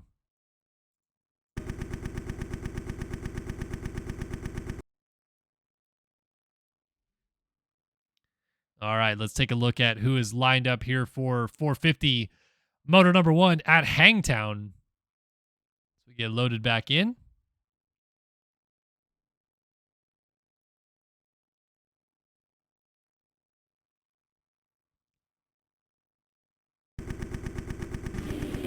All right, Payson Johnson, your championship leader there on the 51 Privateur machine, as he puts it. Yeah, you got, who else is out there? We got Pablo Vial, Nico Marchini, Johnny Padani, Tyler Lang, Caleb Hall. Colby Eaglin, Matthias Janis, Jay Turner, Anthony Pichone, Devin Davis, Julian Ori, Braden Carter, Reno Brennan, Alexis Leclerc, Daniel Mills, Dennis Fjellberg, James Ohashi, Bryce Whelan, Jacob Hubbard, Austin Bear, Robert Wilson, Kevin Verzaka, Dylan Smith, Chase Donovan, Luke Magnetti, Caden Speck, Kyle Robb, Rogan McIntosh, Bob Joe, Chase Blakely, and a few others that we missed. But 40 riders, 30 minutes plus 2 laps. And it is going to be a fun time. Who is going to come out on top of this one? We are about to find out as 450 Moto One goes to the line. Loaded back in.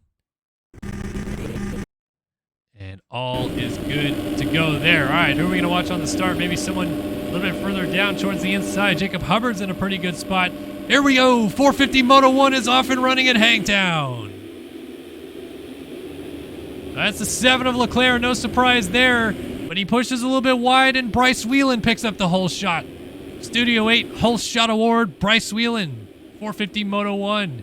Braden Carter with a good one this time out. Reigning Moto Option Supercross champ is in second. Luke Magnetti in third, with Leclerc in fourth up the inside on the 7. The 2 of Jack Haley also in the mix there, right at the top of the hill with the 1 of Lang. So no red plates this week for the number 1 machine, as everybody jockeys for those early positions. No sign yet of the 51, the red plate holder, Payson Johnson, trying to see if I can see him skirt through in the background, but I have not seen him just yet. They are all chasing newly crowned 250 East Supercross champion Bryce Whelan off the top of the hill. Whelan on the 45 Phil's ski and snowboard underground RC machine. Scrubs it going down. Works his way up the hill. And Carter sticking right there with him as Lang now settles back into 7th behind this front group. Trying to see if we see Payson Johnson's name roll across the top of the screen and see how much work championship leader has to do here. Boy, oh boy, he's actually quite buried. Yeah, 17th, Payson Johnson. And this is going to be huge benefits for Leclerc because he is at the sharp end of the field early on here. Trying to tail up to Luke Magnetti. Pretty surprising how big the gap is already. Bryce Whelan opened it up immediately over his teammate. Oh, as Carter almost got landed on, Magnetti just barely got over top. And now we have our 3 Supercross champs from this year all out front. As Carter on the 9 is your 450 Supercross champion, then the 250 West champ, Luke Magnetti, and the 250 East champ, Bryce Whelan all up here as Leclerc gets hung up in the corner with Jack Haley. Here comes the 1 of Lang. Almost contact with the Frenchman as the number 1 machine goes by. Now Chase Blakely on the 21 pulls alongside. Oh, and down through the mechanics area, that is Carter or... Oh, it's Magnetti. Magnetti laying sideways in the track, and he brought Jack Haley with him. So Blakely and Leclerc continue their fight as Lang has made a pass. Carter still up in 2nd. Lang all the way to 3rd. And it's a Phil's Underground RC 1, 2, 3 right now. And a much better start to his night so far for Tyler Lang this time out. Just really never seemed to get the ball rolling at Pala last week, did T. Lang. And coming back to where he was able to clinch the championship last year here at Hangtown at the final round of the season. Trying to get his feet kind of planted underneath of him and start working towards a 2022 title fight. Hopping down the hill to the far outside line right there seems to be the favored choice for just about everybody in these opening laps, and then that line will obviously deteriorate.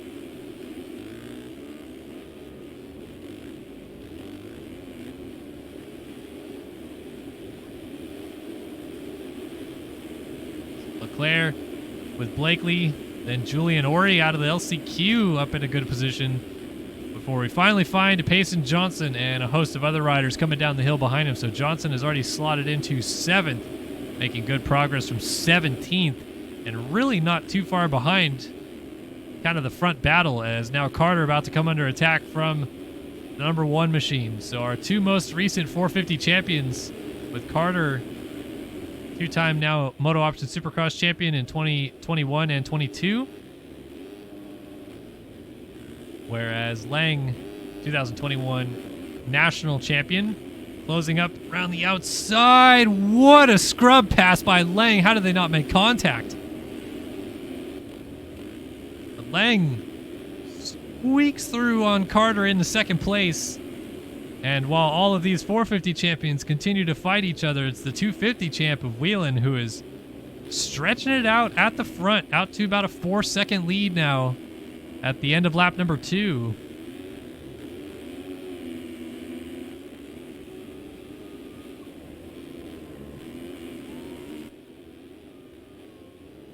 Nice scrub for Lang. Carter as well lays it over with Leclerc just behind him.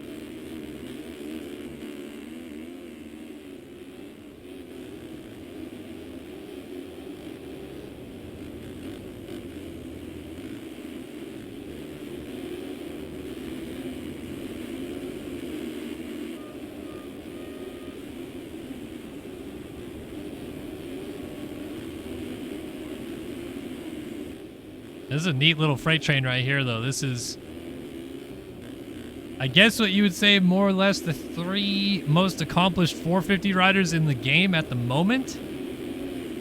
Obviously, Lang, the defending champ, but got a 2-time Supercross champion and a 4-time national champion right behind him.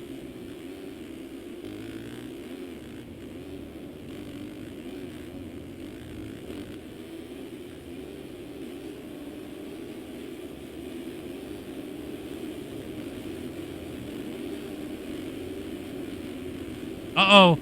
Lang down. So T-Lang hitting the deck out of second. And is it going to be more of the same this week? Now his teammate Carter goes down as well. So back-to-back crashes for the Phil's Underground RC riders. Pushes them now from second and third to third and fourth, respectively. Leclerc shoots in a second. Man, oh man, though. Bryce Whelan, 5.3 seconds. In 3 laps. And he's been aided, I guess, a little bit by some of the chaos behind him, but otherwise, pretty smooth sailing for the 45 at this point. Looking really solid.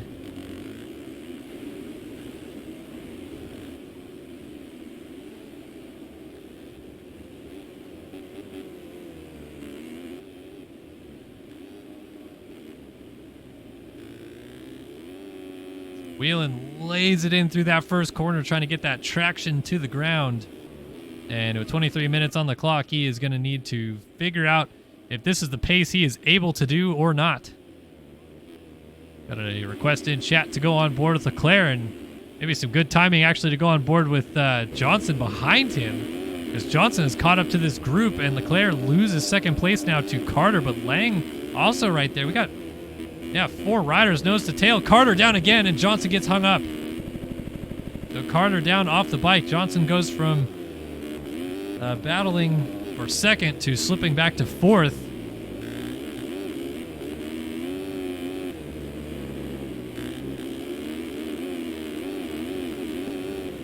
And Lang suddenly has Leclerc in his crosshairs once again. And again, for Whelan, this is just awesome. This is... Let these guys battle it out as much as they can, because the more gap that you can open it up, better off you're going to be for sure. Whelan going the other way down at the bottom of the hill there. And you can see these guys 2, 2, 3, and then check up and try to get to this inside line. Lang very nicely done through there. He is certainly pushing the pace up to Leclerc here. But is that maybe the problem with Lang so far this year, right? Is he just going maybe a little bit too hard? Hate to say that the defending champion needs to tone it down, I guess, but so far the crashing has kind of been his real kryptonite.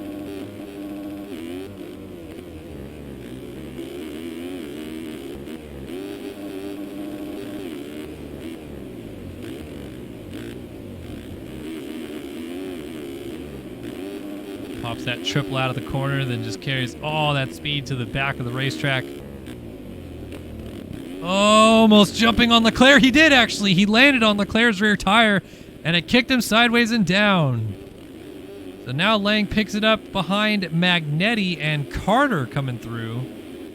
Again, just literally champions everywhere. The front 6 riders at this point are all Supercross champions, yeah.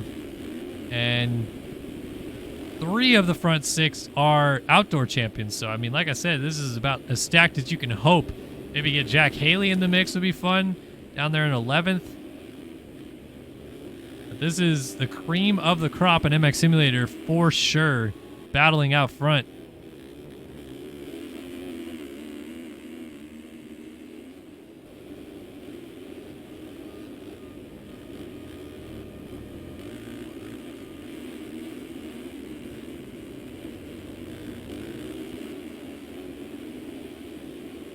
This is a fun battle right here. Leclerc versus Johnson in a battle for second as they continue to chase Bryce Whelan down. And good gracious. Payson Johnson 17th on the first lap of the race. 10 minutes in, he's battling for second.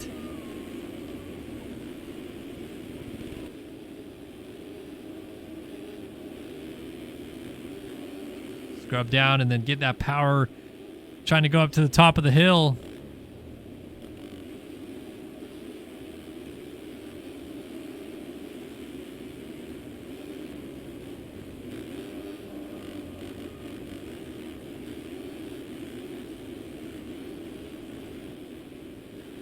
Oh, Johnson.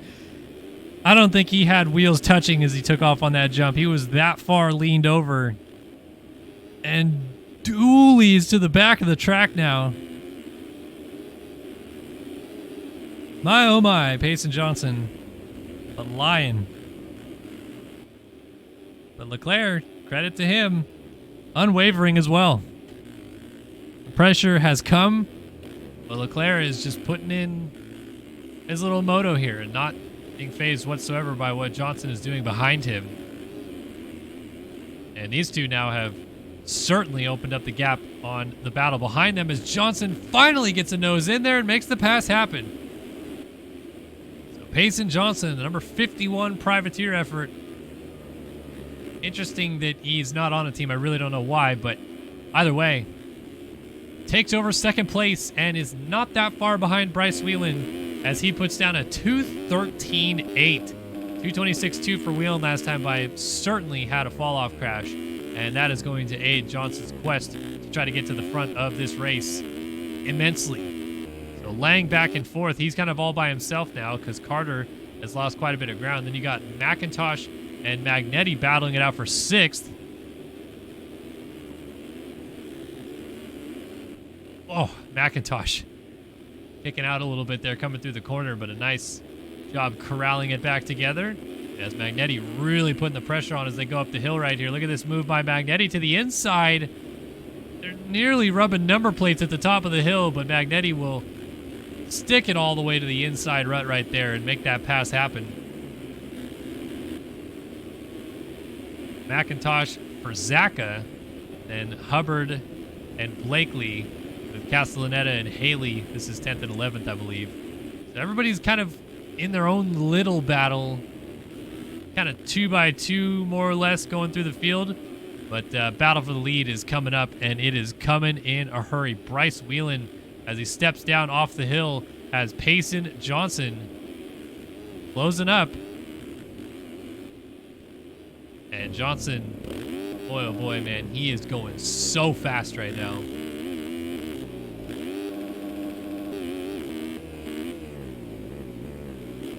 Hopping through those bumps, no problem. Right to that inside line.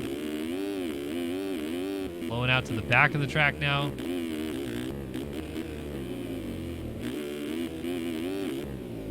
Oh, and then pre-jumping the braking bumps down the hill. I mean, what even is this? Crazy, crazy stuff. To the outside and back to the inside, and just like that, Payson Johnson to the race lead. That didn't even take a lap the last time we saw him. And I want to see what his lap time is here. 2:12.7. What are you doing to us, Payson Johnson? As now Whelan just settles in a second and says, whatever, dude, I can't match that. Blair 3rd, Lang 4th, and Carter slowly coming under attack from Magnetti. And you have maybe 4 or 5 riders starting to queue up a little bit now behind Carter, who has not really found his groove outdoors yet. McIntosh, Frazaka, they are all in the mix right here.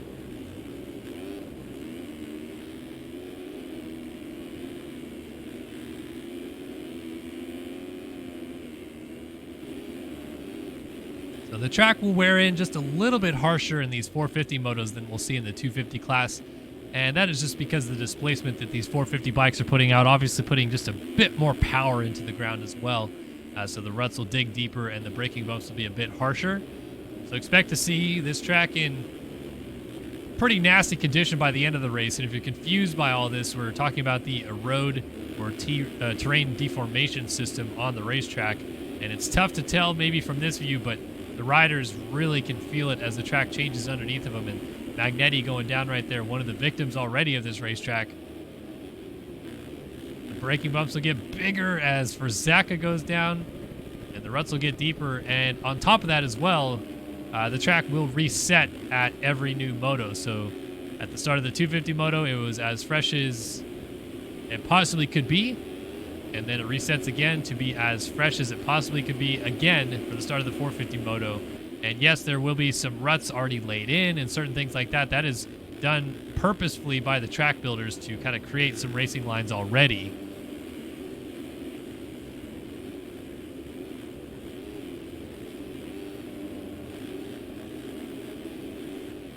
But we'll definitely see the track kind of shape up a little bit throughout the moto. Hey, this is starting to brew a little bit now for 3rd place. Oh, actually, it's going to be for 2nd because Bryce Whelan just went down.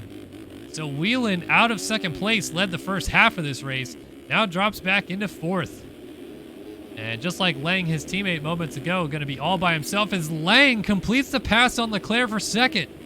Or does he? Leclerc's trying to fight back up the inside. Oh, near contact. They might have actually hit right there. They definitely hit right there as Lang misses his inside rut and hops over the berm to T-bone Leclerc on the outside. So Whelan pulls back up alongside the Frenchman, kind of goons it over the finish line jump trying to avoid him, and the battle for 3rd is suddenly on. And the action heating up here in this first 450 motos. Leclerc little double whip right there. Trying to hook this inside rut. Now he goes down. Oh, clearly flustered is the 4-time champ as he lays it on the ground. Going to pick it back up, still in 4th position because Carter was that far behind. Now Carter sneaking in from 5th. Going to have Leclerc in his sights before long. Yeah, nothing in it really at that point. Gap is closed up in a hurry. Whelan, Lang, and Johnson is gone at the front of the field. And this battle may be the best one to watch here as Carter now starting to find a little bit of a groove as we move into the second half of this race. And going to square off with his old nemesis here, the man which took the championship in the Moto Option Supercross Series down to the bitter end between himself and Carter. Alexis Leclerc made that championship certainly very interesting, but Carter off the track a little bit. We'll lose some time.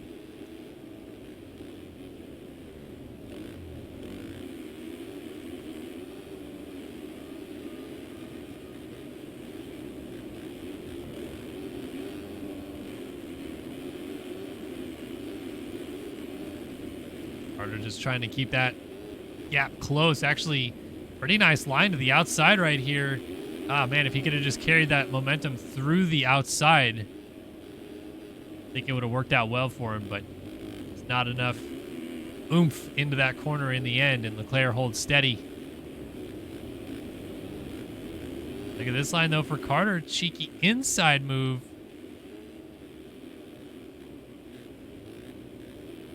Back to the inside again, but just not close enough. It's a good battle between these two. Whoa, Carter with the triple down the hill. Is this outside going to work? Yes, it is. Braden Carter with the pass on Leclerc and immediately blows the corner and gives it right back. Well, they're certainly having fun with this little battle, but I think they would prefer if it was a battle for the race lead and not a battle for 4th place.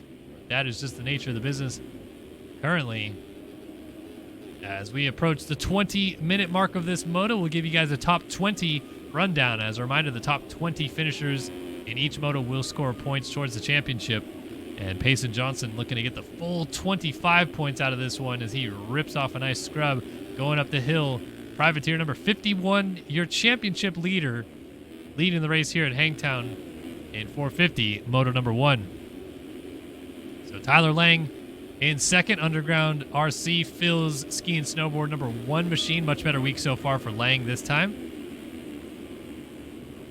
So Bryce Whelan in third. Phil's underground RC number 45. Alexis Leclerc on the Safe Moon number 7 in fourth.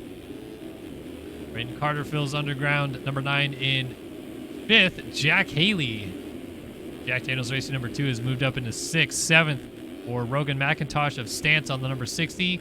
8th for Kevin Verzaka, number 74 on the Motocross Outlet Machine. Kyle Robb in 9th. Been a while since we've seen old Ryder Robb out here.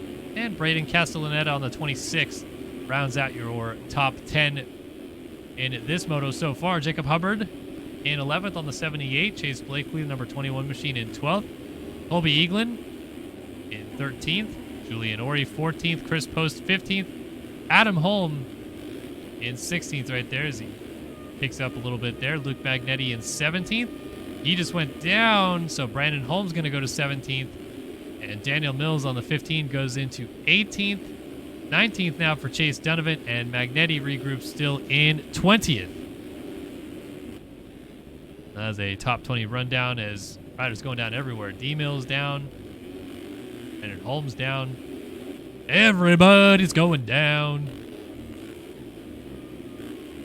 Payson Johnson looking buttery smooth out front. Battle for third starting to key up a little bit here. Alexis Leclerc and Bryce Whelan. So Leclerc has been reeling in Bryce Whelan for a little while here now and has finally caught up to him. 16-2 versus a 25-2, and actually Whelan just went down. That is what that gap has changed with so much.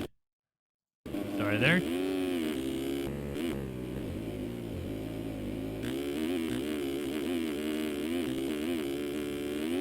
Leclerc just powering up the hill, trying to get that rear end planted.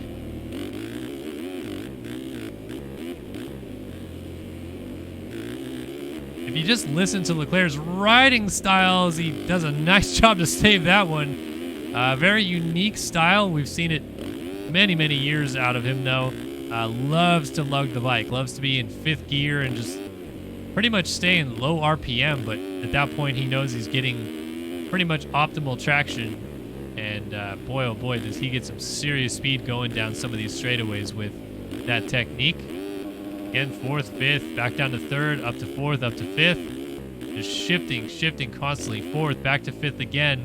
Comes up into the corner, and then he'll go slam it back down into 1st. Right back up to 3rd. 4th, 5th again at the bottom of the hill. Back down to 3rd, 4th, 5th again. Just fluctuating all over the place, and that is his own gear changes. That is not a automatic transmission. That is a manual transmission that he's fluctuating the gears around, and he was able to get around Bryce Whelan, who went down.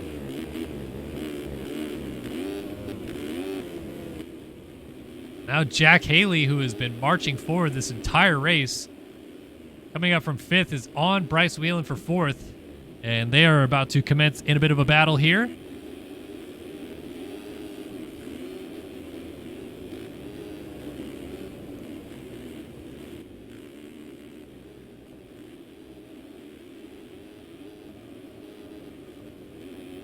This Haley inside move, not close enough though, and didn't hook that rut well enough to clear the step up to the top.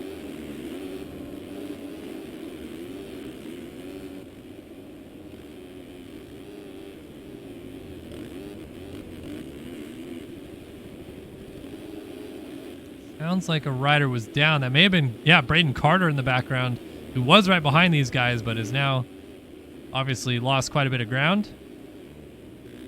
As this battle continues, Haley's got a really smooth corner entry right there. Closes right up to Whelan's rear tire.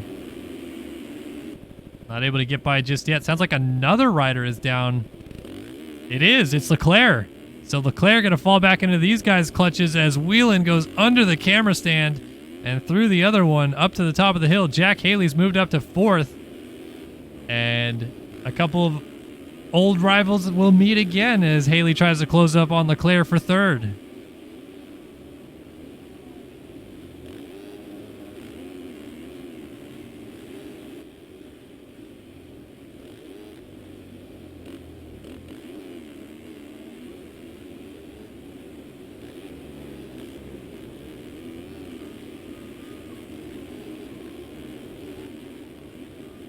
See Haley just kind of lurking there in the background. It's been a slow grind for the number 2 machine throughout this moto to get up into this position, but might pay off with a podium in this moto before it's all said and done.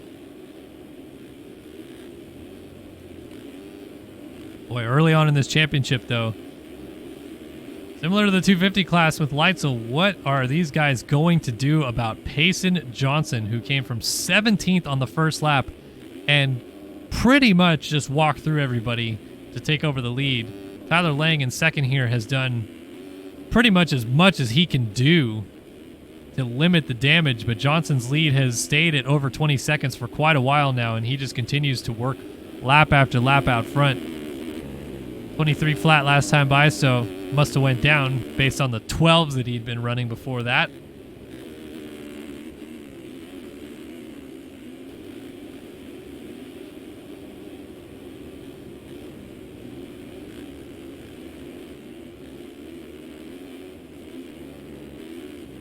Johnson swings around the outside at the bottom of the hill. Coming back through the middle, almost landed on somebody. Not sure who that was.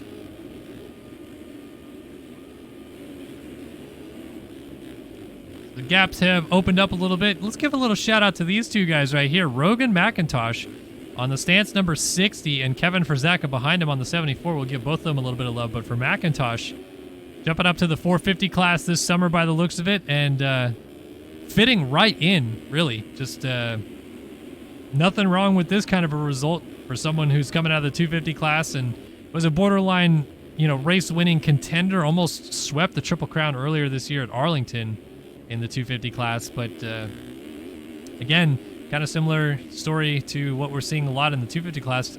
Don't know I would have expected to see McIntosh fare as well as he has so far this season, but a really solid first moto here at Hangtown. We'll see if he can hang on to that position. And then Motocross Outlet 74 of Kevin Frazaka. Man, Frazaka's been hovering around the top 10 through 3 motos as well, and it's kind of just been that paced, really, too. Starting here, finishing here, and riding here the whole moto. But that's good stuff. I like to see that. These guys 7th and 8th respectively. A couple guys that don't often get to see the front of the pack or really the limelight, so to speak, but showing well and definitely deserve to at least get talked about a little bit here and show off for their brands a little bit. Nicely done for both of those guys. Kyle Robb still behind them, and Jacob Hubbard now rounds out the top 10. He's got Castellaneta right behind him, so a little teammate duo trying to battle for that final top 10 position.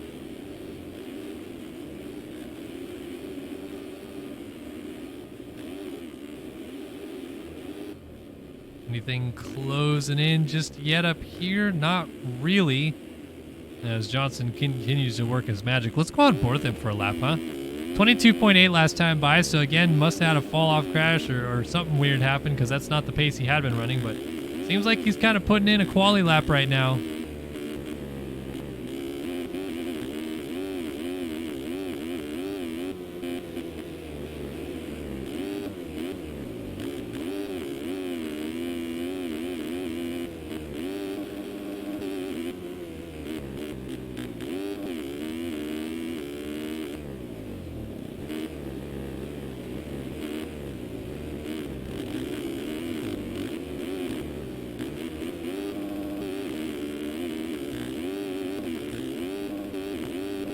Man, he almost tripled that first set of doubles up the hill. That was crazy.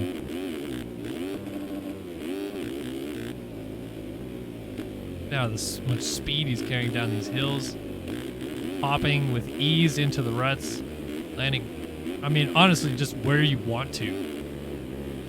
And this is not easy, folks. I promise you. You want to try to play this game? Go over to mxsimulator.com. download the demo and just try to ride in a straight line, and then see what Johnson's doing here through ruts and lap traffic and braking bumps and hitting all of his marks.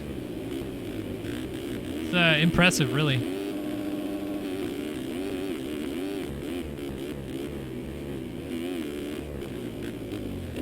Uh-oh, lapped rider going down in front of him. That was close. But kudos to Johnson. Just hops right to the outside. No problem.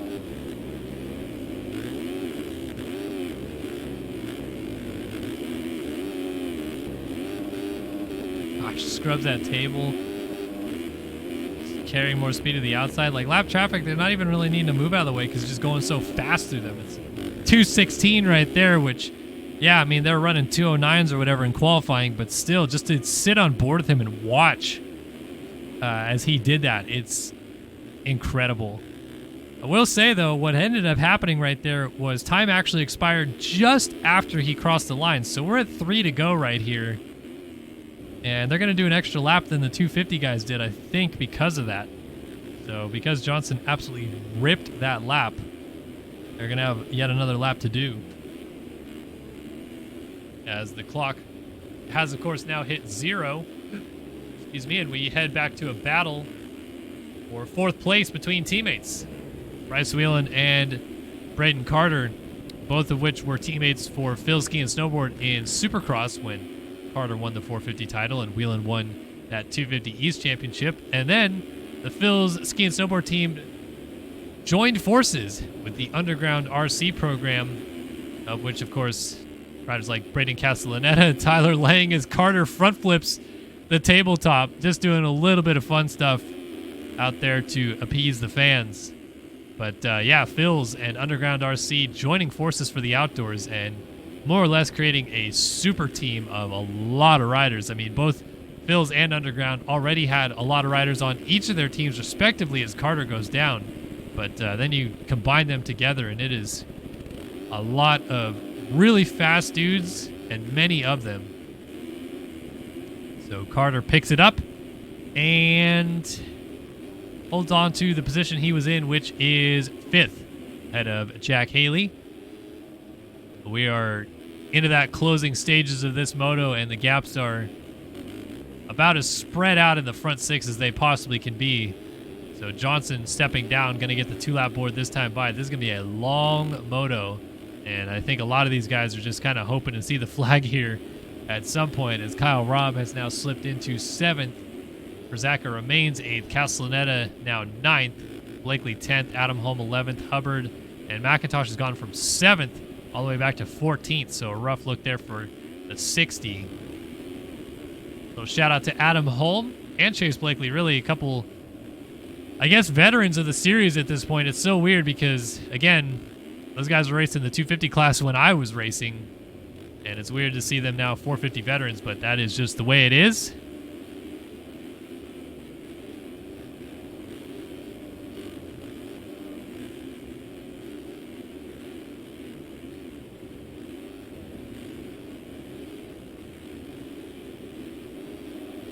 So the two of them still out here battling after all of these years, and hey, they've started to catch up to Castellaneta again. So this has turned into a 3-rider battle, which is for 8th position, I believe. Maybe 9th, actually. Either way, good fight among all these guys.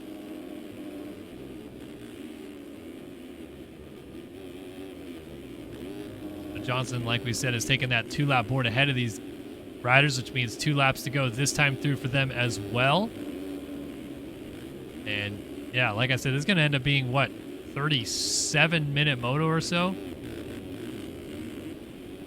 That is what happens when you have a long lap time coupled with Johnson clipping the flag just before time expired. Pretty close.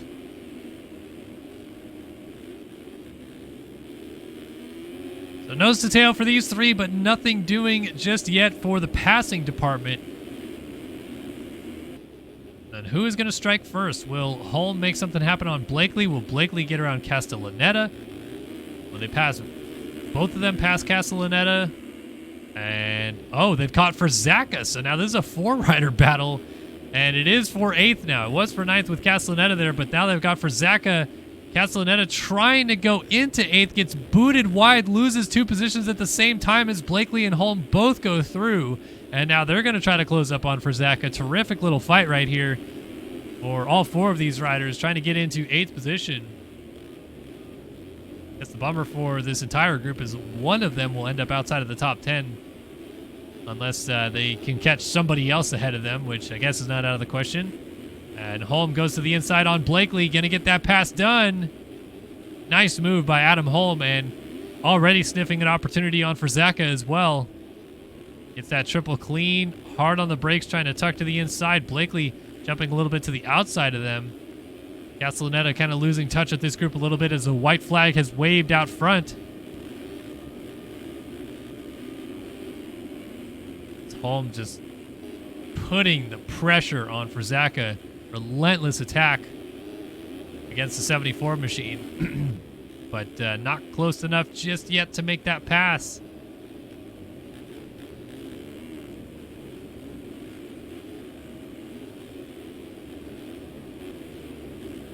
Kyle Robb is about 4 seconds or so ahead of these guys, so pretty unlikely they catch him. But there he goes, flashing across the screen in front of them. It's possible. And, well, now it's definitely possible because Robb just went down. Or was that? Yeah, it was. Kyle Robb went down. So Castellaneta goes to 10th, Blakely up to 9th, Holman to 8th, and Frizaka up to 7th. As the fight between all 4 of them continue. Crazy little battle here.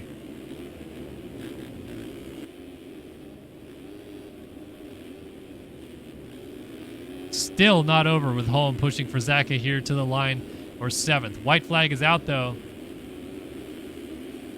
Pretty well spread out among our leaders.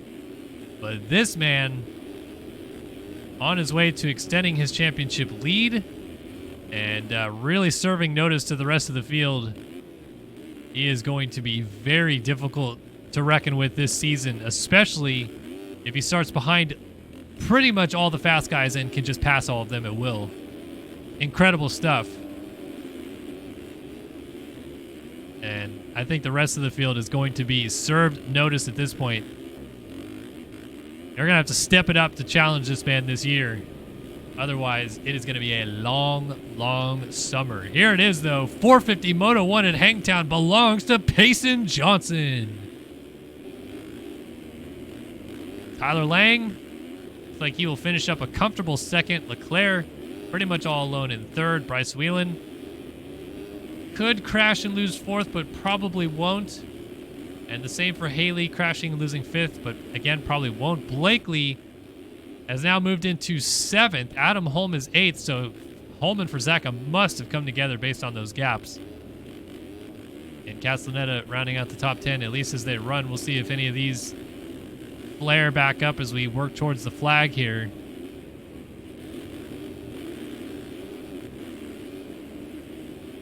Left rider moving out of the way. That's the 95 machine.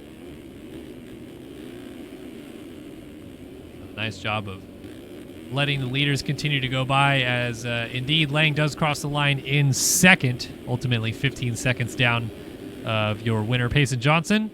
Leclerc in 3rd. Bryce Whelan will cross in 4th.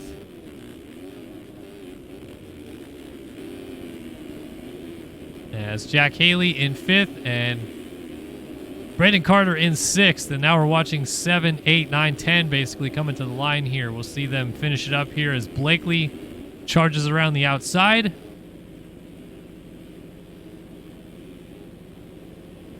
And Chase Blakely in and out of the last corner to finish up in 7th. Adam Holm ultimately settles for 8th. Kevin Frizaka will get 9th, and Castellaneta will round out the top 10. Kyle Robb 11th, Rogan McIntosh 12th, Hubbard 13th, Julian Ori maybe going to get 14th. Him and Magnetti battling it out, but Magnetti just swapped Ori with a scrub and a half down the hill. I don't know how he collected that Yogi Designs machine underneath him, but a nice save right there. Magnetti's trying to fight back, though. Going to try this outside line. Might pull even coming down past the mechanics area here. It's going to be close. They nearly touch. Who has the drive into the final corner? Ori goes deep. Magnetti goes down. And Julian Ori with a terrific finish there to get 14th. Donovan 15th. Magnetti will get going, having lost the position. 16th. Padani 17th, but will get 16th on cuts. McYoung 18th, 19th for Bob Joe, and 20th Reno Brennan. So Magnetti slips to 17th when all is said and done after cuts are applied.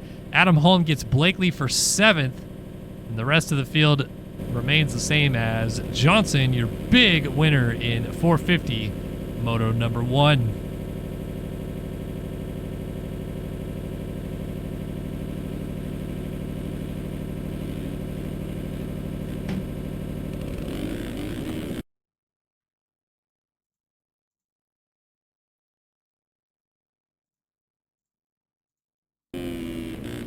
Alrighty. So 2 motos down, 2 motos still to go, 250 Moto 2 coming up next. And as a reminder of how this works, if you're new with us, for the AMA Esport Motocross Championship, the scores from the first moto are obviously final, and those are the points scored in the first moto. But when we tally up the scores overall between the 2 motos, that's how we get an overall winner on the day. As a reminder, the first moto was won by your championship leader in the 250 class, Logan Leitzel. Nathan Prinz 2nd, Luke Sullivan 3rd, Cooper Hunt 4th, and Trevor Burns rounded out the top 5. We'll see kind of where everybody else fares down through the order beyond that. But that was your running order in the first moto. So, we'll see what can happen here in the next moto coming up.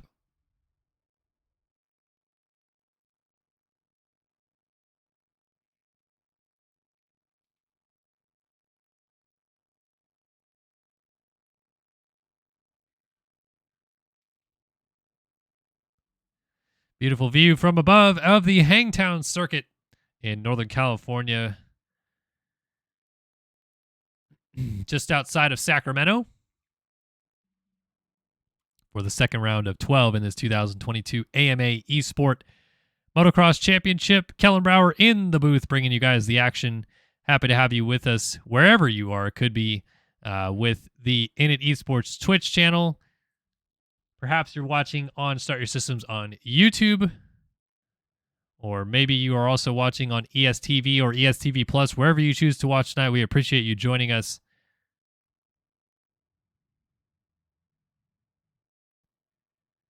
As we move into the second half of racing this evening.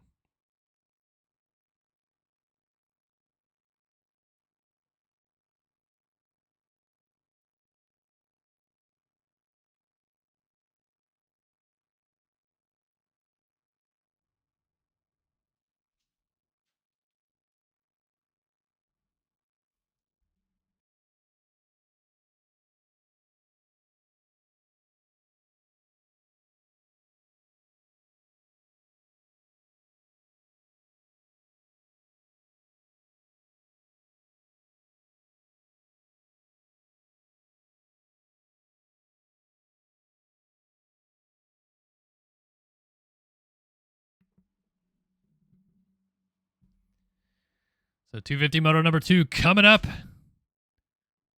Who's going to get the all-important hole shot? And will somebody stop Logan Leitzel's freight train that has been rolling since the gates dropped a week ago at Pala?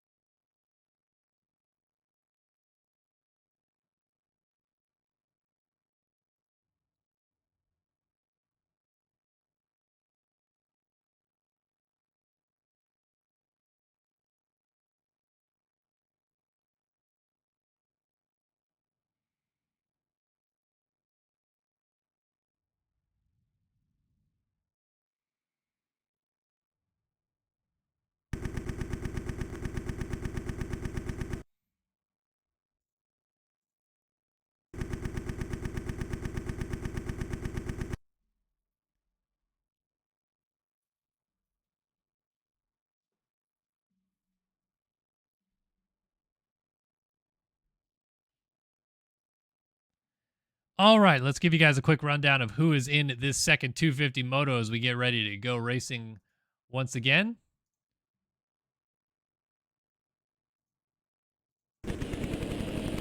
Going to the line for 250 Moto number 2, Samuel Renard, Sonny Spicer, Evan Holt, Cody Cooper, Sean Hambrook, Austin Irwin, Ethan Gerst, Daniel Irvine, Jeremy Siebold, Buddy Parker, John Heilman, Trent Adams, Jaden Wilson, Brett Powers, Jeff Cooper, Cade Matherly, Rasmus Balzer, Luke Sullivan, Cooper Hunt, Trevor Burns, Millie Soderblom, Seth Shirley, Frank Jackson, Nathan Prynn, Tyler Blowers, Jack Gatlin, Carson West, Braden Tharp, Hayden Stevenson, Noah McLaughlin, Johan Bordeaux, Casey Cochran, Tyler Sylvia, Phil Bull, Max Chwalik, and Seth Carr. There is your championship leader who won the first moto. He's changed gear between motos and just did a sick whip to nose tap 360 to death.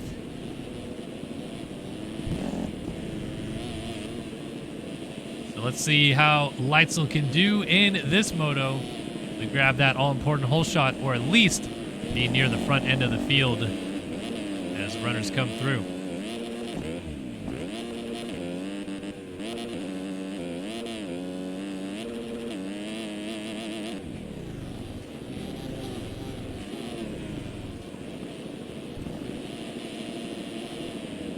Leitzel having a little bit of fun there, just rolling around the track.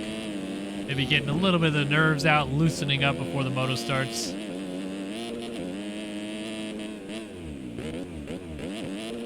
if you're confused or you're new and you haven't been with us before, this is all real people around the world playing this game, MX Simulator, and competing against one another. This is not a LAN event. This is simply an online race against several of the best motocross gamers in the world. And we've brought them all here together for you fine folks to watch and enjoy the view as we get ready to drop the gate here at Hangtown. Load in, get the bikes on the gate, and decide who we're going to watch off the start, who's going to get that all-important hole shot as well. Looks like the revs are already up. Look at Seth Shirley as the gate is down, and away we go in 250 Moto number 2. It's a land rush, and it's a Panini rider out of the middle. Johan Bordeaux takes the hole shot, but around the outside in turn 2 and into the race lead goes Logan Leitzel. Dualies, Trileys, everybody tossing in the background as Leitzel leads up the hill on lap number 1. That could be dangerous for the rest of the field, but this is good news for us as fans. Nathan Prynn is in second place, and let's hope he has a better first lap this time through than he did last time. He ripped the hole shot off the start in moto number 1, but man, oh man, things fell apart quickly. So this time, trying to set an early, comfortable pace for him and go after Logan Leitzel out front. Prynn was your fastest qualifier. He was second in moto number 1 and seems to be one of the few guys this year that really has a legit shot at slowing down Logan Leitzel, at least early in this season, because Leitzel's been so strong. And we're going to see if Prynn has it in his back pocket here tonight at Hangtown.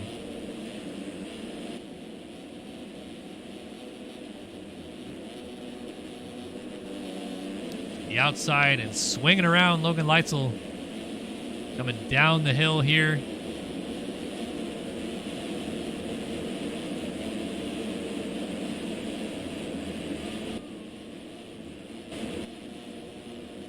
Seth Carr getting sideways behind and going down. You hate to see it because a lot of riders are going to go by now. And he just went from a third place start to, what, 16th, 17th? A lot of guys went by. As we go back to our race leader, Leitzel, but that Prynn is keeping it close. And then Bordeaux, who finished in 6th in that first moto, but led the first half of moto number 1, also mixed up here as well. Rasmus Balzer, one of the fastest riders in the game out of Denmark, coming through in 4th place early on with Trent Adams rounding out our top 5. We're trying to look for riders like Luke Sullivan, Cooper Hunt, Trevor Burns. They were 3, 4, 5 in that first moto. Hey, Cade Matherly with a better start. He's in 9th.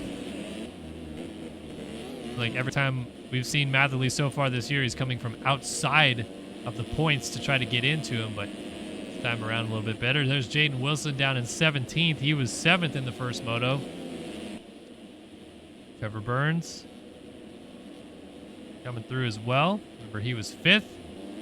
He is in 20th, and we're still looking. There's Sullivan, who is 3rd in the first moto. He is 24th And Hunt, who was 4th, is 26th. Way, way, way back there. And a lot like we said about Cade Matherly, they have their work cut out for them. As our front three start to sprint ahead a little bit here from the rest of the pack, we'll go on board the Bordeaux and get an early sense of what this racetrack looks like. As fresh as it possibly can be, this base layer ruts and chop and stuff you see coming into the corner was all pre-laid by the track builders to make it so the track had certain lines and flow all around it. And these lines will only get gnarlier and bumpier and ruddier as the race goes on. And we're going to be set for, boy oh boy, quite a fun race.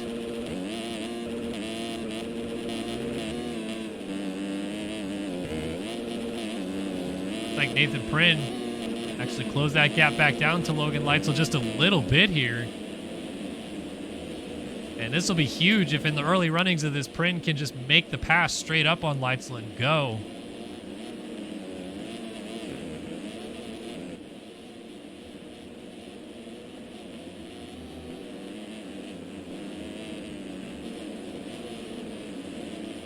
Scrubbing over there on that tabletop Prynn, just trying to get that power back to the ground. And Bordeaux lurking back there as well. This three-rider train is certainly opening up a gap on the rest of the field at this point.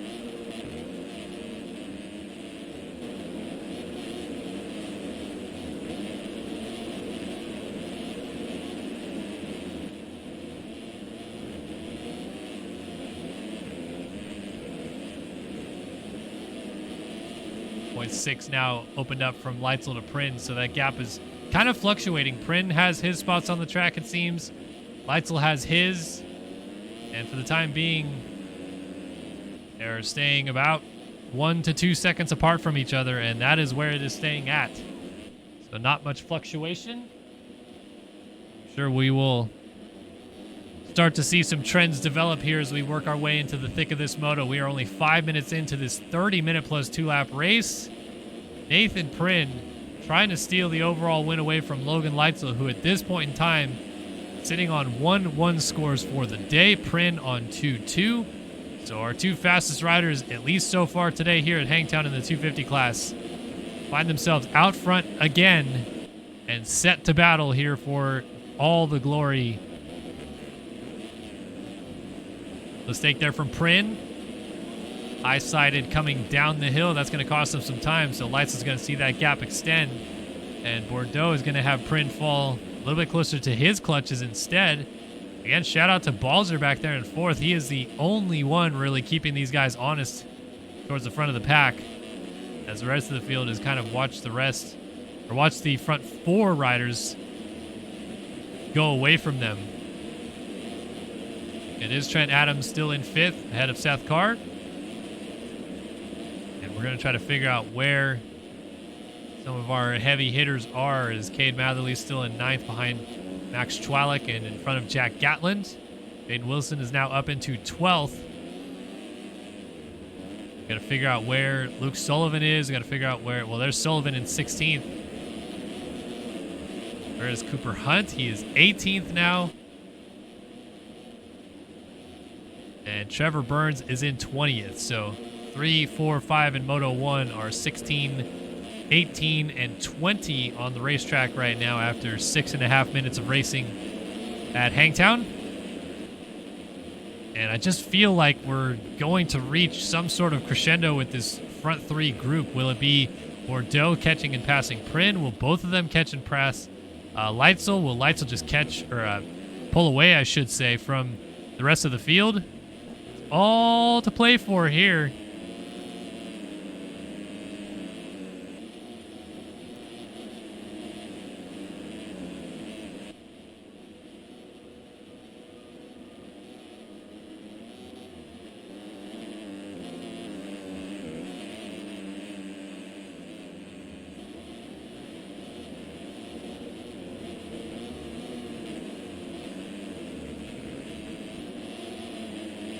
Prynn got that inside rut so good, and suddenly Bordeaux, who was menacing behind him, is not even in really the frame, and Prynn is instead chasing after Logan Leitzel ahead of him.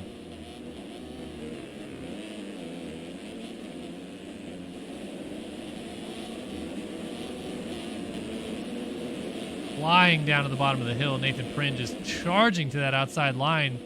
It seems a little bit like the Frenchman has decided it's go time and has turned up the afterburners just a little bit to close this gap down to Leitzel. He's got this inside line working too.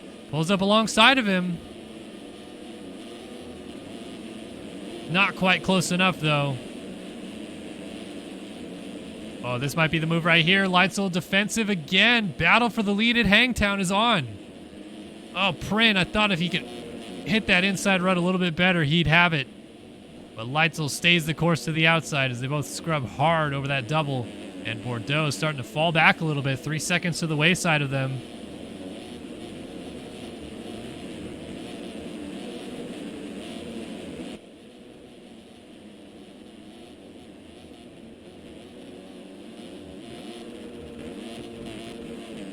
Oh, Prin just landed beautifully on the gas, charging through that rut.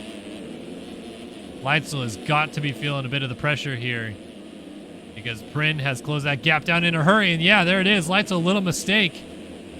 He's starting to have to up his pace a little bit. And I wonder if these two, they start to fight each other a little bit. Bordeaux is still lurking back there. So Leitzel leads through on to lap number 5. We are just about at the third distance of this race. Oh, huge dualies out of Leitzel and Prin, both of them kicking out hard. Clearly, the intensity has ramped up as both of them are seriously pushing the pace at this point in time. Leitzel put down a 17.7, a 16.8 for Prin, and an 18.1 for Bordeaux. Prin, fastest rider on the track last time by, also reset his personal best lap of the race while doing so. Oh, Leitzel riding that rear tire, trying to get that traction planted. And Prin is pushing the envelope, trying to close up behind him. Terrific fight for the lead as they drop down off the hill once again.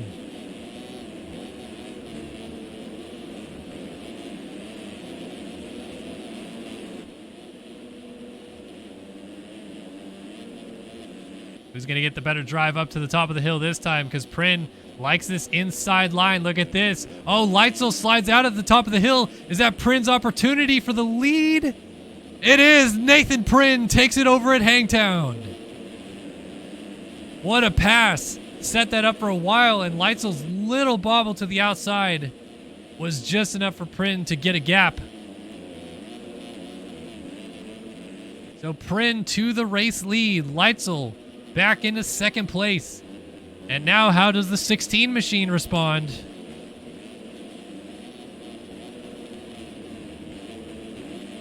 As Prin hopping through those rollers. And this is a terrific fight between clearly the two guys at this racetrack this year as they cross over each other going to the top of the hill. And oh, Leitzel got a little sideways. That cost him some time.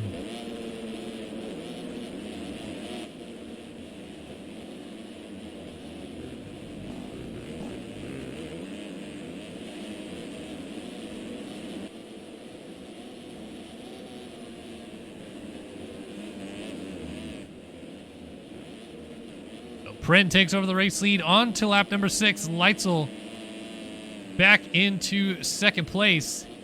And Bordeaux there in third. Balzer fourth. Seth Carr in fifth with Max Chwalik side by side with him.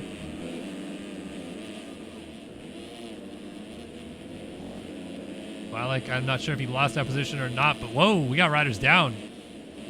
That was Seth Carr down with Balzer. So Chwalik goes up to fourth now.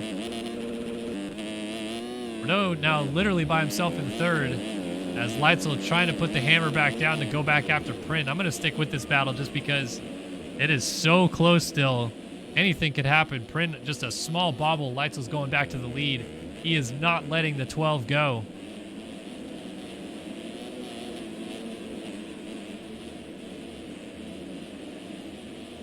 But this would be such a huge win for Prin if he could get it done. He was one of the few guys like Cooper Hunt last year that could actually take it a little bit to Payson Johnson, who eventually won the 250 title and moved up to the 450 class this year.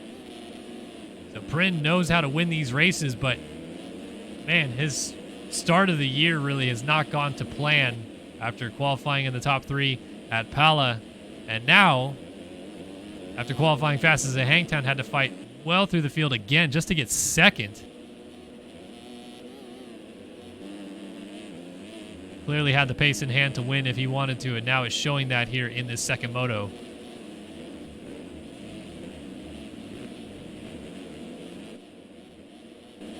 But starting to gap out just a little bit more. We'll go back to this battle now for 4th as Chwalik dealing with the pressure from Rasmus Balzer. Balzer, kind of typical Scandinavian style, I guess, right? Throw huge scrubs everywhere. Dennis Fjellberg has taught us well.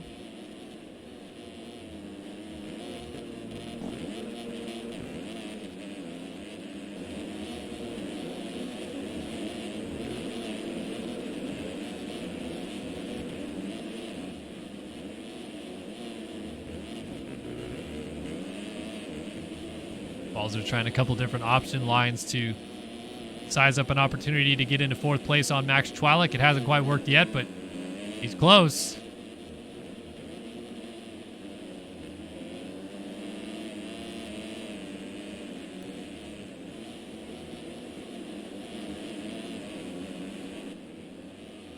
Ooh, filthy scrub as well. And Chwalik is doing a terrific job at keeping Balzer behind, but gosh, it seems like a matter of time. Balzer to the inside. Yeah, this is maybe the pass made. No, Chwalik rails that outside into the inside rut to hold steady. Great maneuver there by Chwalik.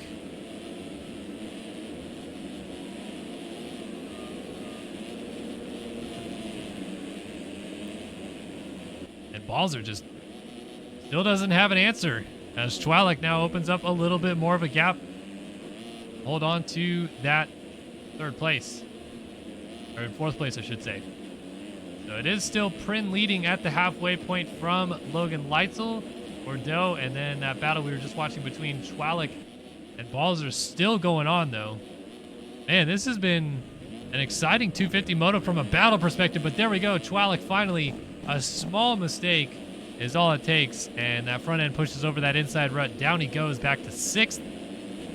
Seth Carr, Trent Adams, Seth Shirley, Jack Gatland, Cade Matherly really hasn't made the progress forward I would have expected him to make, given the way that he has raced his first 3 motos of the year. Sean Hambrook, and then Sullivan, who was 3rd in the first moto, now down in 12th. And seems pretty simple at the front. I think Bordeaux with a 3.6 is in line for 3rd overall. But again, another weird week where the 3rd overall isn't as cut and dry as you think. 1-2, 2-1 out front between Leitzel and Prin, obviously, but Bordeaux with that 6th in the first moto, now sitting in 3rd. Pretty easy math to figure out there, but you have Sullivan on a 3.12, Jaden Wilson on a 7.13. Go back to find Trevor Burns, who finished 5th in the first moto. He is down in 16th, I believe, 17th. Cooper Hunt was 4th in the first moto. He's 18th. Again, it's just so interesting to see how inconsistent it seems like this 250 class is this year. Jaden Wilson was the only guy that really matched Leitzel in the first race of the year as, wow, Bordeaux has gotten around the 16 machine.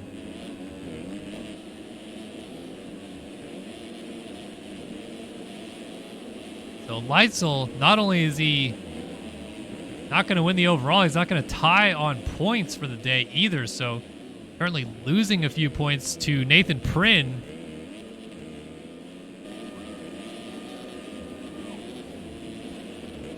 Interesting turn of events here. I'm not sure what's going on with Leitzel that was working so well in the first moto that seems like it's not working right now, but yeah.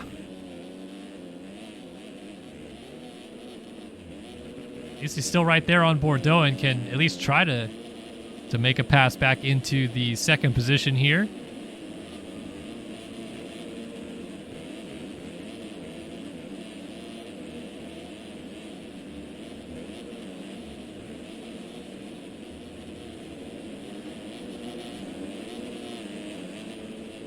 Leitzel kind of hops through there. big scrub over the top of the hill. And, you know, to be fair, Print is not really gone.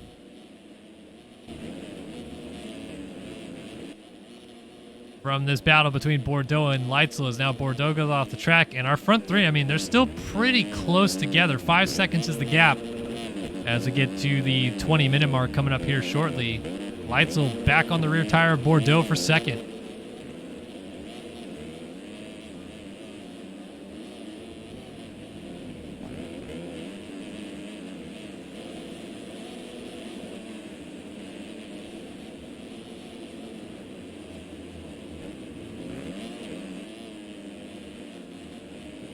Seems like Leitzel's maybe figured something out here, because he certainly has a bit more aggression to him and a little less inconsistency, I would say is the right way to put it. Dualies over that first table. Inside move on Bordeaux. Got him. So a lap after Bordeaux steals second away from Leitzel. Leitzel fights right back and takes it again. But look at this, Bordeaux to the inside. Not quite there enough to try to make a pass back as they funnel to this outside again. But it is still close, and anything could happen in this battle.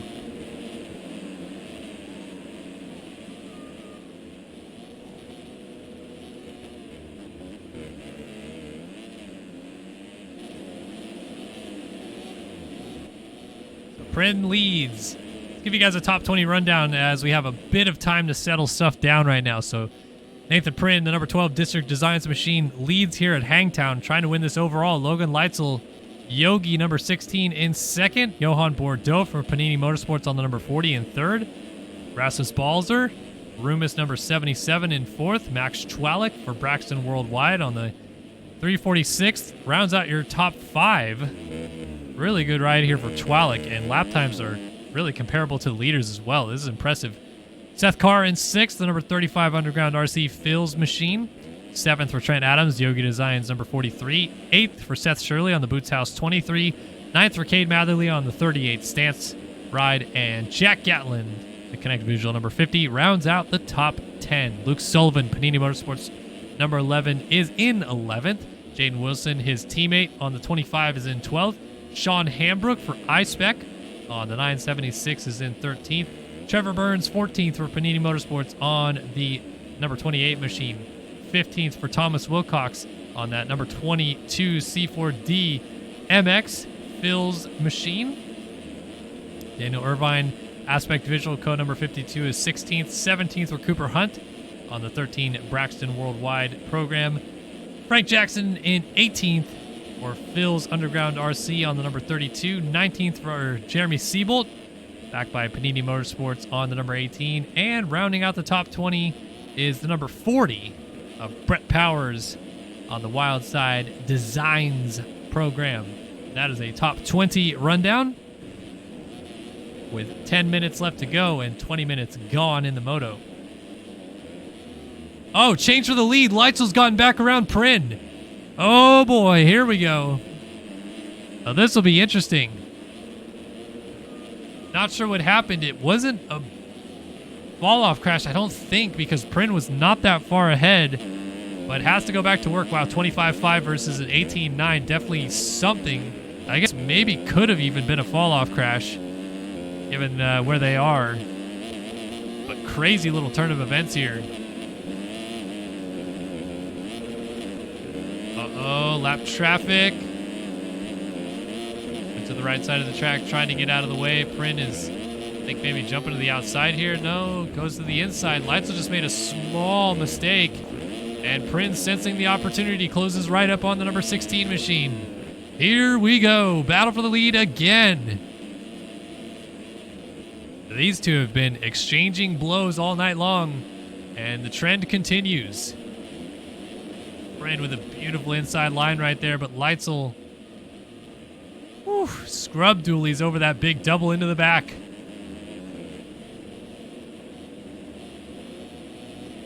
Where does Prin have maybe an advantage, I guess, would be what we're trying to look at here. Seems like Leitzel's a little bit better through this section of the track, has opened up the gap just slightly now. Out to just about a second of a distance.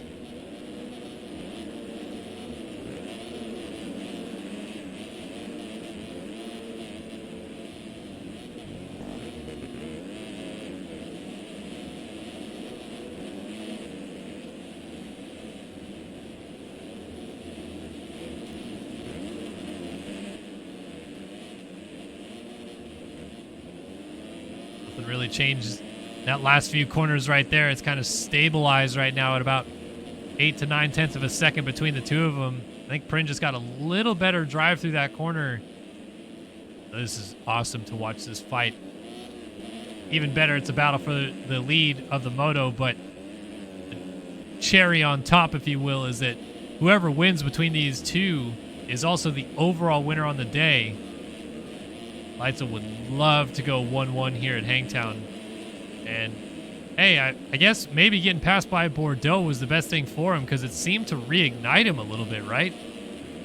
Had a couple malign laps there in the middle.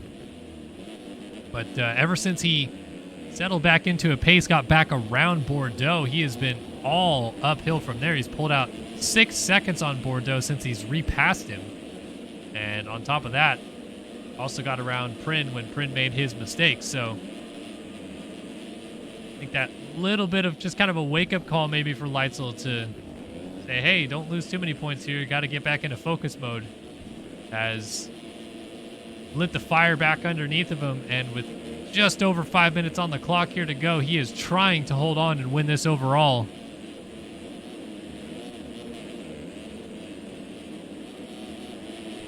Swoops around the outside. He's closing right up there on Leitzel's. They both scrub this double. Brent actually with a pretty harsh angle to the middle rut right there. Thought it might cost him a little bit more time because he couldn't drive through the corner as well, but it doesn't seem to have cost him much. And again, they are just pretty much equidistant.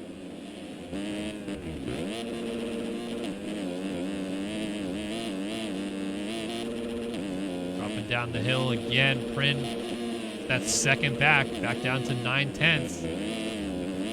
Sideline here, middle rut there. That was a pretty good sequence right there, but still only gained about a tenth or two back. And it's just, man, where is he going to make it happen? Maybe right here. Wow, ripped that corner very well, but Leitzel, I think, maybe is riding a little defensively here. Just covering his inside lines, but that time he goes outside. Again, little dualies off of this jump. Prin to the outside. Leitzel hugs the second to inside, turns into the inside rut. Prin's got a great drive up the hill. Enough to keep it close, but not close enough to make a pass. Likes that far inside line right there, but it is getting rough and choppy out of it. So you see Leitzel changes up his line, goes to the outside. Now Prin avoids the lap rider a little bit better. It is just nip and tuck, a little bit of cat and mouse between the two of these guys.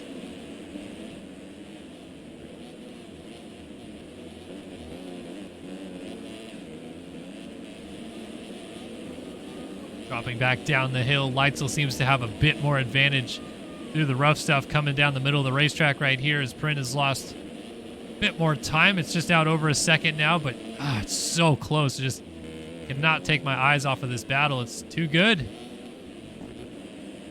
And something's going to give. I feel like someone either going down or a big mistake is happening. Maybe it already did. Maybe that little bobble we saw from Prin was the small dagger that Leitzel needed to keep this gap over a second. Because when he's not right on your heels, you can focus on your own lines a little bit. You don't need to worry about leaving the door open when you're trying to search for momentum specifically, because there's no chance he gets to the inside of you anyway. So at least for now, that's where we are watching this battle kind of stabilize at.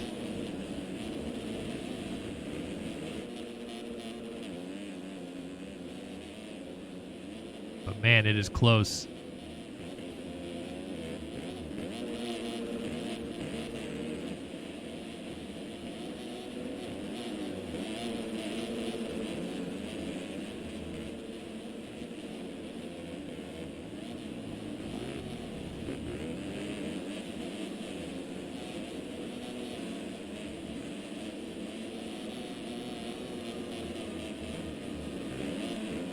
Oh, Prin to the outside. He used that lap, or that line almost a lap ago. Oh, Leitzel tried to fight back with an inside move, but it wasn't there for the taking.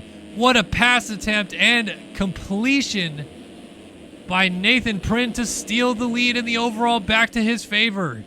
Now Leitzel has to ramp it back up or hope for yet another mistake out of Prin. He fired too early. I think if he stayed right behind him, he would have been able to try to make something happen in these coming sections here, because Prin was leaving the door open for opportunity in a couple of these places. But it's not over yet.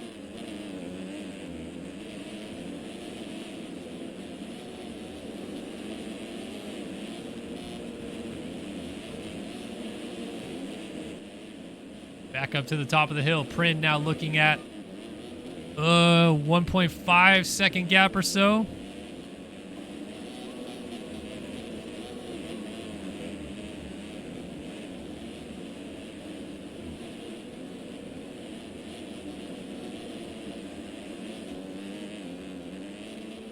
It is going to be close.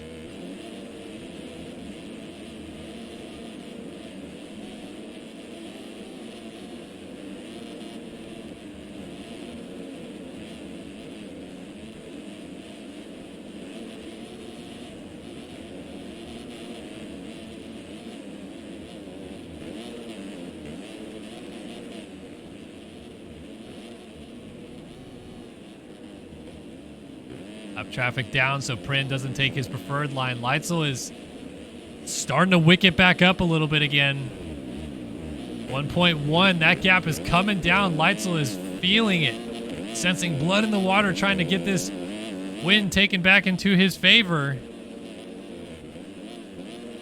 We are at 10 seconds on the clock. These guys are going to have time expired this time by. I know the timer in the upper right-hand corner of your guys' screen is just a little bit behind. I apologize for that. But right now, in-game, the time has just expired, which means the two-lap board is coming out this time by. We got 2 to go. As Prin crosses now, the two-lap board is out. Leitzel trying to close this gap down. And credit to Bordeaux for as fast as these two have gone out front this entire moto. Hasn't really lost touch with the leaders. It's just been a few seconds here and there that's pushed it now out over 10 seconds. Leitzel is coming again, and here we go. Lap traffic. 212 moving away. That was close. Basically, Prin and Leitzel just split the 212 right there. I don't know how Leitzel didn't hit him. Here we go, though. All over Prin's rear tire. The race lead in the overall. Nothing in it. A terrific fight. Entire moto length for both of these guys thus far. And it's not over yet. I don't know how Leitzel hit that inside rut as fast as Prin hit that outside one. But somehow he did, and it is so close. Prin defensive to the inside, blocked Leitzel's attempt up the inside, but it's just at any point in time, Leitzel, it seems like he's going to try to make this pass attempt. Just where will it happen? Does he have a particular spot eyed up? Oh, Prin down! Prin tosses the lead away! And potentially the overall as well. Leitzel shoots back to the lead, and the huge crescendo we were hoping for has fizzled out.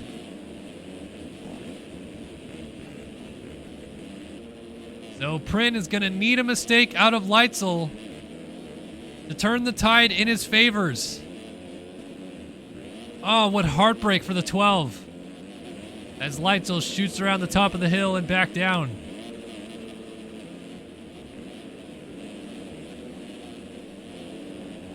So 2 turns to go before the white flag waves. Logan Leitzel up and down moto for the 16 machine, but at the end of the day, it is going to be a 1-1 performance if he can hang on for one final lap around Hangtown. Prin is going to push. So 28.7, 7.6 is the gap, but really it comes down to, I mean, he needs to run like a 2:15 right here.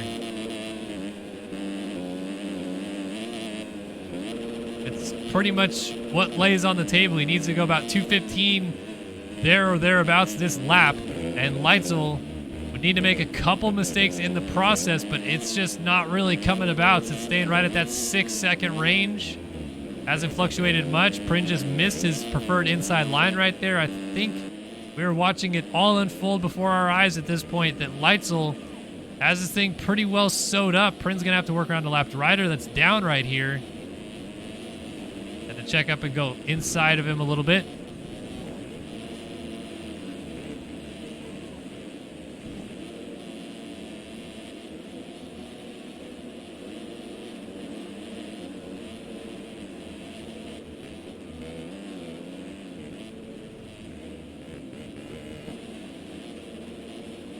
Can Leitzel hang on for about a half a lap here as they drop down the hill one more time at Hangtown?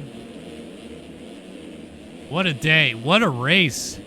Good stuff out of both Leitzel and Prin to go as long as they did without crashing in the second half of this moto. But again, as it always seems to do in Sim, just one tiny little mistake rears its ugly head.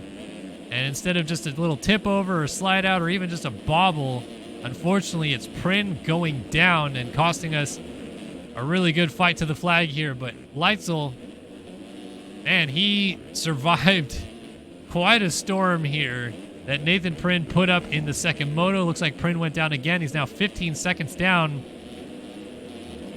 And it'll be the third moto win of the season and the second straight overall win for Logan Leitzel, as he is going to extend his championship lead. And with Jane Wilson having an awful day, it's going to be a massive championship lead as well for Logan Leitzel. Here it is, final corner, 1-1 performance. Logan Leitzel sweeps Hangtown.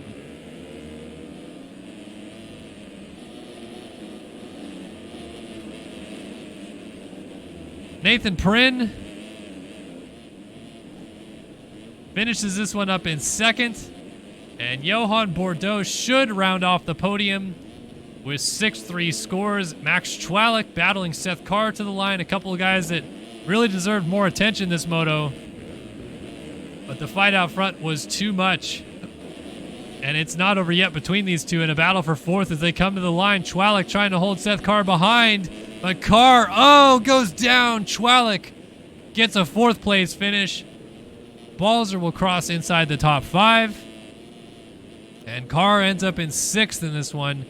Trent Adams will be 7th, Seth Shirley in 8th. And Luke Sullivan, valiant effort to crawl into 9th in this one. Might salvage a top 5 overall to go with his third in the first moto, but it will not be a podium on the day for Sullivan. And he can blame his second moto start on the entire thing, because that was not a good one for him or really anybody that finished inside of the top 5 aside from Leitzel and Prin in that first moto. So Sullivan in 9th, Hambrook in 10th, Jackson 11th, Cooper Hunt all the way back up to 12th, Jeremy Siebold going to pick up 13th, Matherly drops to 14th. I am so confused by Cade Matherly. If he starts 30th, he'll finish 9th. This one he started 9th and finished 14th, so what the heck is going on? Doesn't make any sense. Thomas Wilcox going to pick up 15th. Irvine 16th, Trevor Burns 17th, Jack Gatlin 18th, Brett Powers going to score some points in 19th, Braden Tharp picks it up in the final points paying position, trying to hold off as Tyler Sylvia closes up. And I think Sylvia will fall just short when all is said and done. We'll have to wait for penalties, of course, but seems like he will just miss out on that final points paying position, which is honestly just the worst.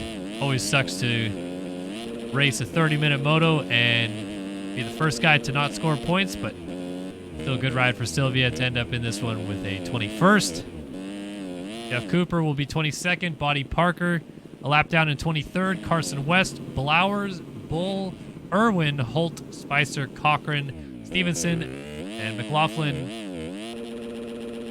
will be the last guy to finish 1 lap down. So 2 laps down, Jaden Wilson, John Heilman, Ethan Gerst, Cody Cooper, Billy Soderblom, Samuel Renard. Everybody mixed in right there. And Yeah, that's pretty much it in a nutshell there, folks. As Bordeaux and Leitzel jump up on the podium, share it together. Prin wants nothing to do with it. He's disgusted with himself. As cuts are now in, we'll take a look. It's like Jackson got 10th on Sean Hambrook, who lost 3 positions on cuts today between the 2 motos. So not sure what Sean Hambrook is doing, but maybe stay on the racetrack. Sunshine. As Logan Leitzel stands atop the podium alongside 3rd place overall, Johan Bordeaux. And that is your 250 class done and dusted here at Hangtown.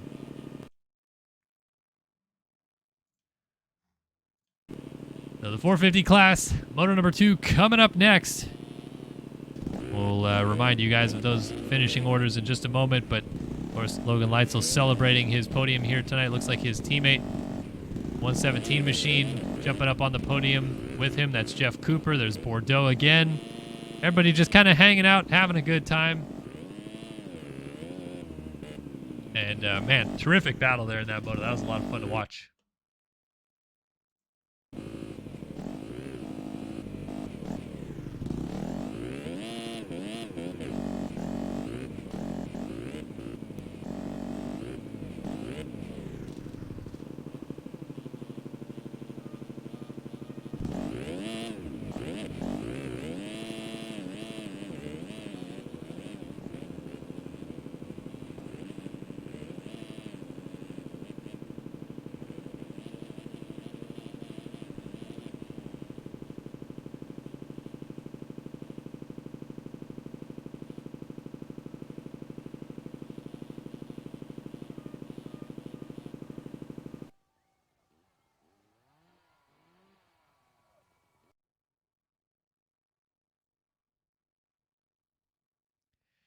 Alrighty, folks. One more moto still left to run tonight.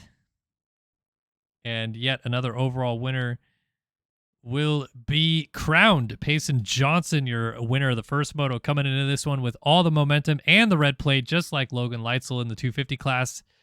Tyler Lang, Alexis Leclerc, Bryce Wheel, and Jack Haley rounded out your top 5. They will look for something to stop Payson Johnson, who in that first moto came across the flag at the line on the first lap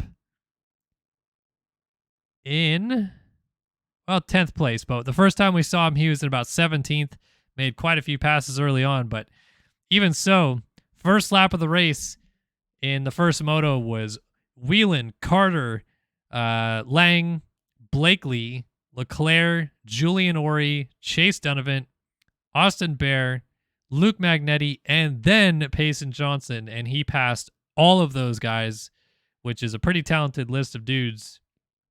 And man, how the heck are they going to stop that? Well, we're at least going to have an opportunity to find out here in the final moto of the night, 450 moto number 2, coming up.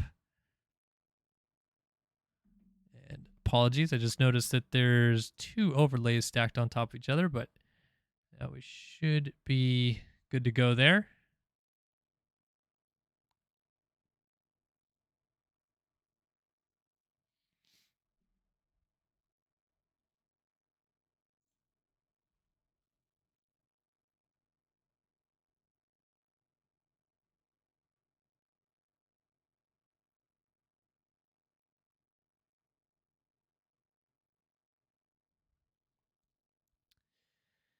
All right, who gets it done in this final moto of the night? Payson Johnson, clearly one of the fan favorites every week. I'm sure people will be stoked to see if he can make it happen again. Alexis Leclerc looking to maybe make it 2 for 2 in second moto victories to start the season. Tyler Lang, the defending champion, he's still looking for his first moto win of the season. And everybody else, of course, just trying to make it happen and knock off Johnson, Lang, Leclerc, any of those guys.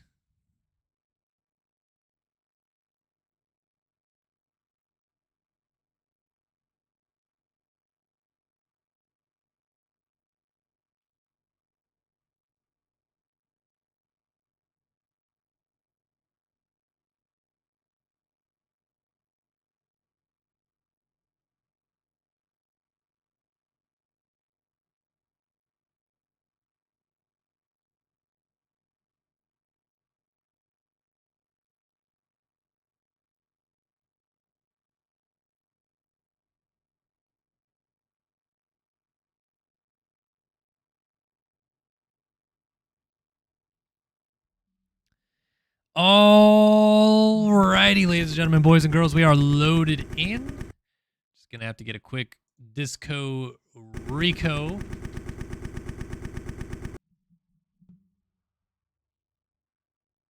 And then we can hop around and take a look at who is lining up for this final 450 moto of the night. Again, Kellen Brower in the booth, bringing you guys the action. Round 2 of the AMA Esport Motocross Championship in MX Simulator.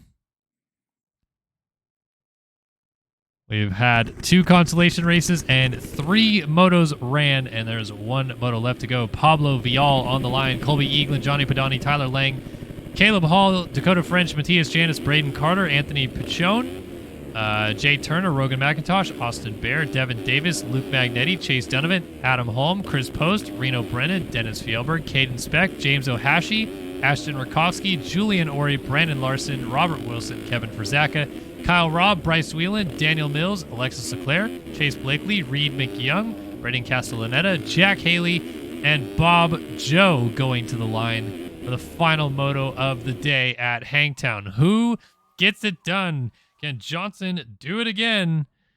Or will Lang, Leclerc, or somebody else step up and win this overall at the second round of the series? We are about to find out right now as we get loaded back in. Who are we going to watch on the start? Who's going to get the whole shot? Here we go, ladies and gentlemen.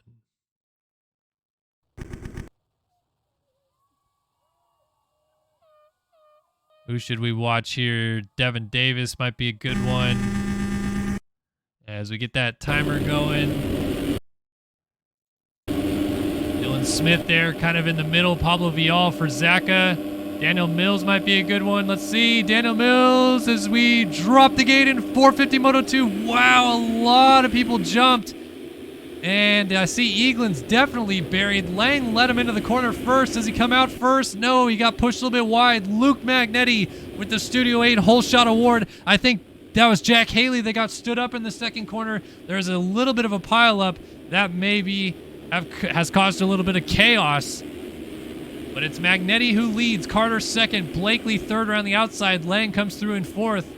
And I think getting pushed wide in the first corner was a good thing for him because I think that led him to the inside of the second corner. He maybe missed all of that crashing that happened as getting kicked sideways behind. I think that was Donovan going off the track in the background on the 81.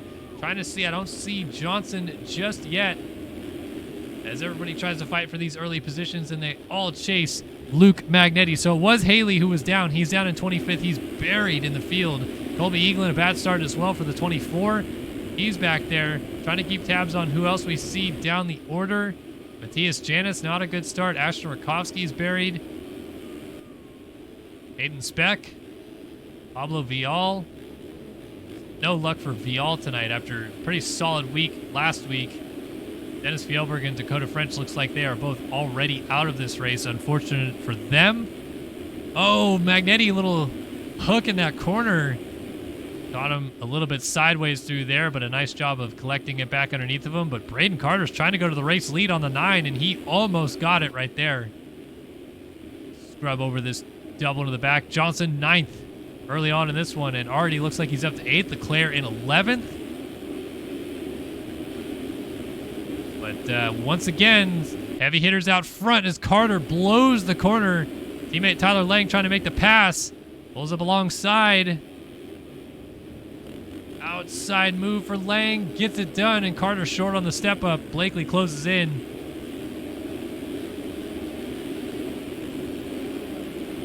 Not the way Carter was hoping to end his first lap. He almost got Magnetti for the lead, then made a huge mistake going through those rollers.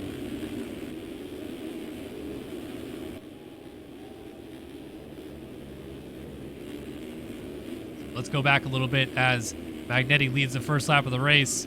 There is Leclerc, and Johnson's lost a few positions now. He's back behind Jacob Hubbard coming through here. Looks like at about 13th, maybe 12th now because Hubbard just went down. And he'll get around Chase Donovan there. Reno Brennan, I believe, is just ahead of him. And Leclerc side by side with Ohashi gets around the 176. And he is now up to 8th place, I believe, right behind Reed McYoung.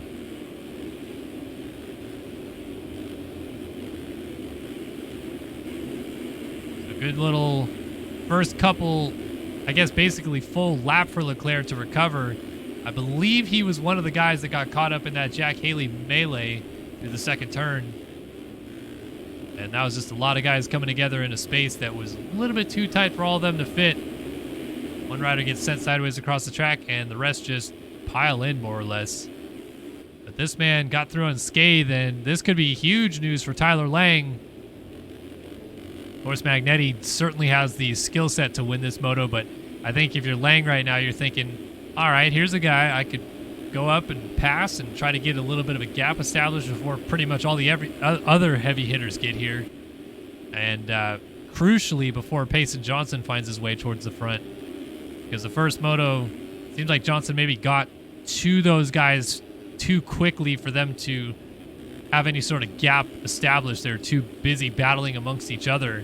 But for Lang, trying to win his first overall of the season and his first moto too, this is a pretty good spot to be in early on in this one.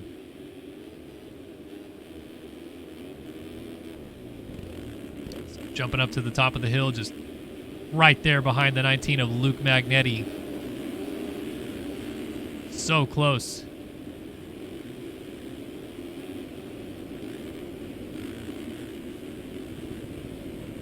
Rubbing back down. Table in the middle. Jumping to the outside. Lang, not close enough just yet. But certainly looking for options. I think he wants to go to the lead and go to the lead in a hurry as he follows him through that first corner complex. The outside here through turn 2 and over the big scrub table. To more or less the most secluded area of the racetrack if you've ever been to Hangtown in person. This little kind of corner sequence down at the bottom of the hill, you see about 2 corners of the track entirely and nothing else because it's so tucked into the back of the facility here at Prairie City SVRA.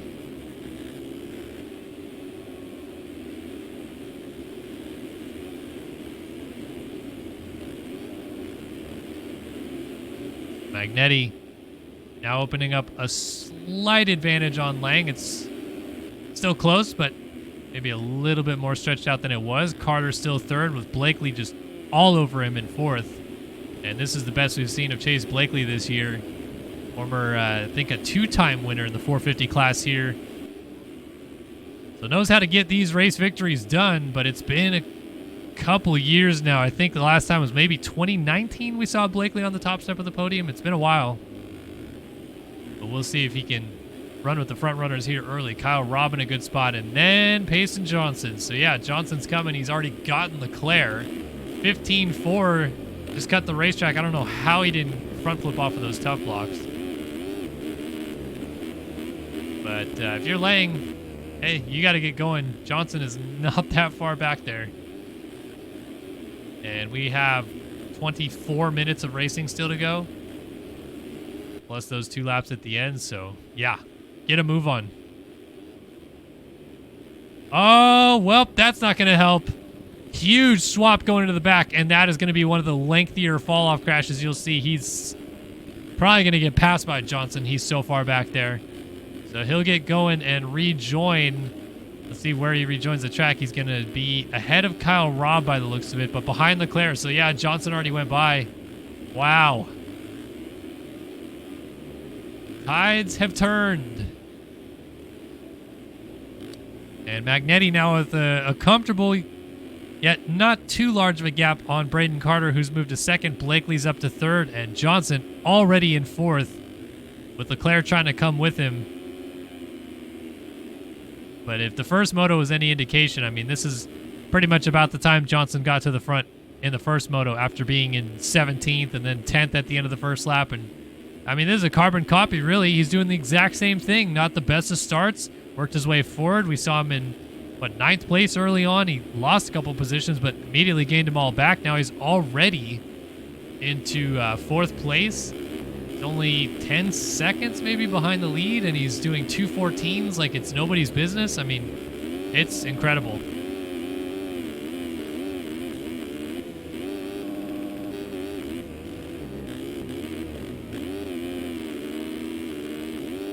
Give credit to Leclerc, though. He is pushing Johnson maybe trying to force a mistake out of him, but at the very least trying to go with him, as Johnson is already onto the back tire of Chase Blakely right here, and the speed he carries up this hill is incredible. As our leader Magnetti was down, and he rejoins the track right behind Payson Johnson, just ahead of Leclerc.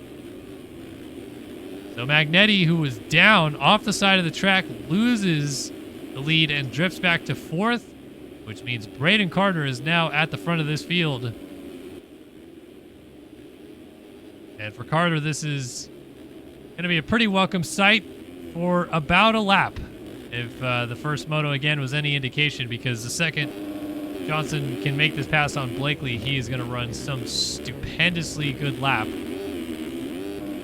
And look at that. What even is that? How do you stay on the track right there? Front end sliding through the corner, just grabs it, no problem. Oh, wow, contact. Was that contact with Blakely maybe? I guess it was, but Blakely stayed up. Incredibly so, and wow. So Leclerc is going to pass Blakely into second place.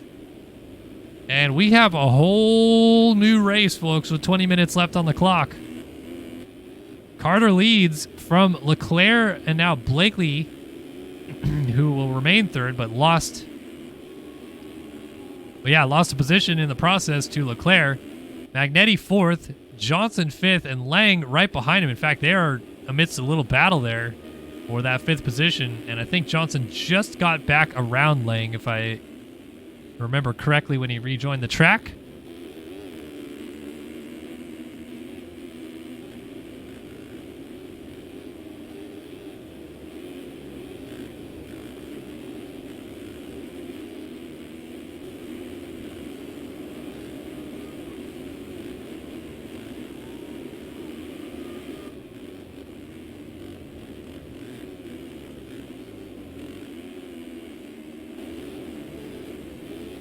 Dropping back down the hill, and Blakely charging to the bottom there. Dealing with pressure from Magnetti, but trying to keep Leclerc close. They're still all chasing Braden Carter, who is starting to maybe turn things in his favor a little bit. He was adamant coming into the season. He's not an outdoor guy. Supercross is his forte. Very much so proved it last year after he won the Supercross title and was more or less a non-factor outdoors, but wants to turn that around, wants to be an all-around rider in this game, and so far looking pretty good to start this second moto at Hangtown. Pretty much matching the pace Leclerc's putting down behind him, as we got a battle for third brewing. Magnetti is closed up on Blakely. Just as I give him so many praises, he goes down. So Carter out of the lead, Leclerc to the front. And here comes Johnson closing right back up onto Carter, which is what we were probably going to see about a lap ago before Johnson went down. And instead there was going to be a battle for the lead. Now it's a battle for 4th place, as Carter shoots well off the track and easy pickings in the end. Johnson goes up into that 4th position. So Leclerc leads. And after his 3rd in the first moto, he's going to need Johnson to finish 3rd or worse for Leclerc to have a chance at winning the overall at the end of the evening.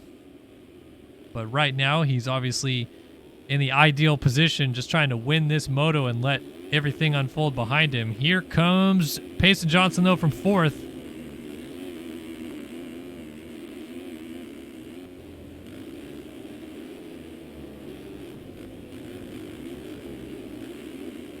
Magnetti pushing up to Blakely as well. We're about to have a 3-rider battle here.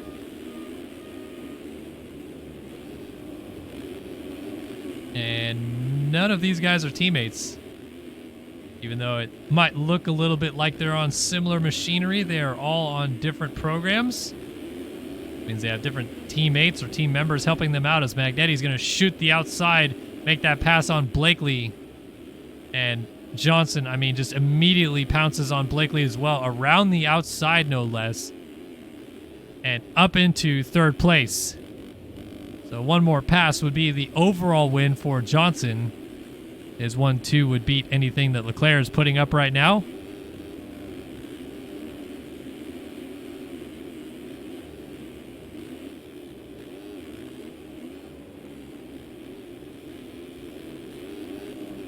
And you can see he is ready and set to go after Magnetti for the second position, but I think his eyes are probably a little bit further up the road. I think he's already thinking about Leclerc. And at this point, Magnetti is just one more pass for him to try to make happen. And, well, rather easily in the end around the outside to get up into second place. And now the rabbit chase is on. Payson Johnson, 2:13.1 last time by, a 2:15.6 out of Leclerc. But hey, look, that 2:13.9, he has it in him. So let's see what happens. Let's stick on board with Johnson here and see how this next sequence of laps unfolds.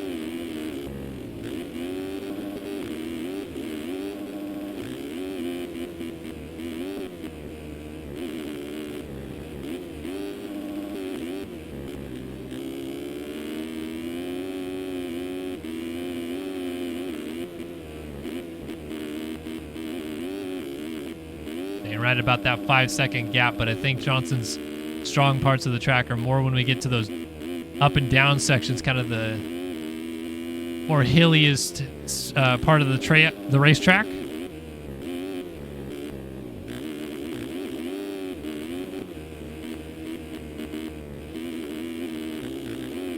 Oh, look at how hard he hit that corner, and then just the speed down the straightaway. I mean, it's a lot of stuff. That was Leclerc that just went down. Oh, Leclerc throws away the race lead. Not even halfway through, and Johnson is out front at Hangtown.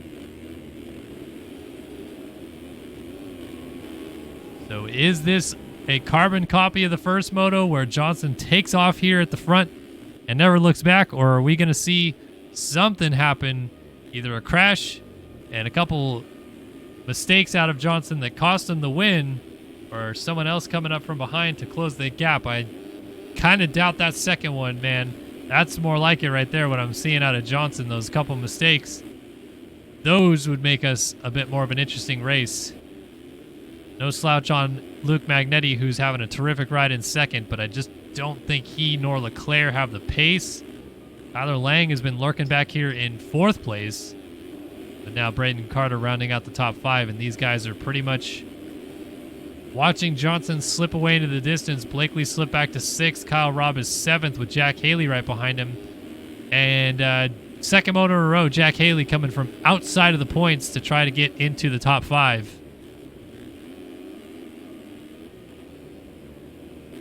See if he can do it again here in this one as he works on Kyle Robb. Jack Haley, no slouch in outdoor racing competition.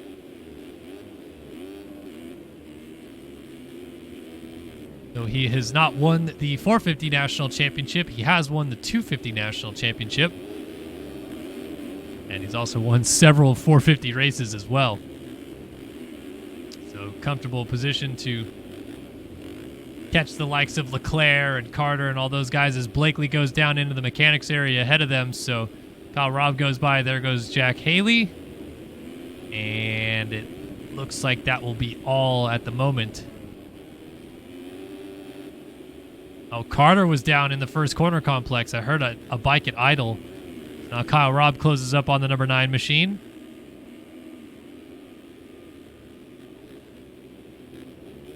Whoa.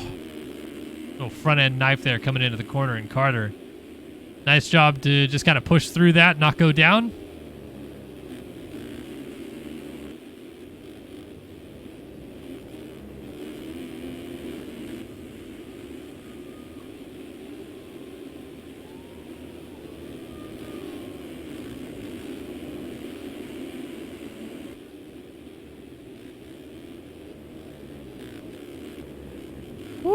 Look at that rear end sliding out of the corner for Carter. Hey, here comes Jack Haley trying to inside line on Kyle Robb. Not many people have made that inside right there work, but Jack Haley, pretty close. And maybe a better drive up the hill because he could keep the rear end planted. Gonna triple up. Oh, kicks sideways and goes down hard. Big crash for Haley. Gonna ream out, no problem though. Behind pretty much everybody. Nah, I'm kidding. He only lost one position, folks. Chase Blakely went by. Kyle Robb's going down, though. And another lengthy fall-off crash based on the trajectory down that hill. rolling and rolling and rolling. And Haley's going to go by and then slide out and go down. Here comes 45 of Wheelan, I think. Well, he's going down too. Does anybody want to stay on two wheels right now? People. Brzaka goes by. Chris Post goes by. And Wheelan trying to get going just as Rogan McIntosh gets there.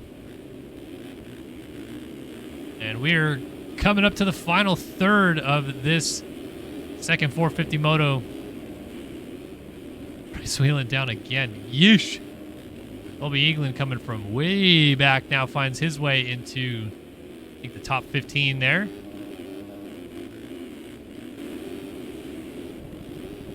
Peek back out front, see if anything's happening. No, Payson Johnson's all by himself, but Magnetti and Leclerc having a terrific little fight for second place. Oh, and that is Leclerc going down hard. Weird spot, too. Outside rut. Not a spot many people have really got wrong today, but Leclerc has got it terribly wrong and somehow is still ahead of Tyler Lang, who's lost a lot of time to those guys. So it's a bit better of a week for Lang at the moment, a 2-4. Obviously better than not finishing inside of the top 5 for either moto last week. But still just a little bit off of what we saw out of him last year that helped him win that championship. Doesn't help that Payson Johnson has been an alien through 3 motos thus far and on his way to another ridiculous run here in the 4th moto of the year. But yeah, Lang just not really the same guy right now. Seems like got to turn some stuff around. Are you serious? Did Johnson just launch to that first single, then triple dub into the corner? This dude is on a mission today at Hangtown. Pretty much just said, I will be the new Eli Tomac. And that's just the way it's going to be. Honestly, like, it kind of looks like he's just having fun right now, too, because the way that he's scrubbing stuff. If you heard his engine tone going through one of those corners a little while back, he was just kind of low revving it. And Lang just went down in the background, lost even more time. I saw, couldn't tell if it was him or Carter. One of the Phil's Underground KTM's flipping. Chase Blakely just behind Carter now, and Kevin Brzaka, man, what a day. He's been sitting here inside the top 10 like he belongs, really. Love to see it. Giving Chase Blakely a bit of fits here. I believe these two are former teammates as well. If not teammates, I know that they used to hang out a little bit. I'm not sure. Maybe they still do. Maybe they are talking to each other right now in a Discord somewhere.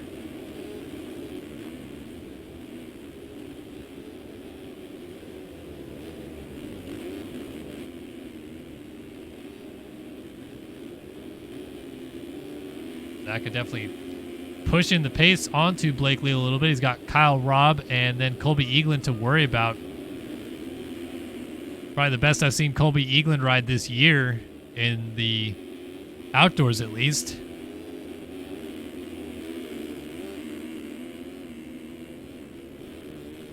You remember off the start, Eaglin was pretty much staunch last coming into the first corner because he hit the gate. And he's going to pass his old buddy Braden Carter right there. Down the inside, trying to make that pass on Kyle Robb as well. Side by side down this straightaway. Yeah, gets it done. A couple back-to-back passes, but Carter now trying to fight back and close up on Eagland.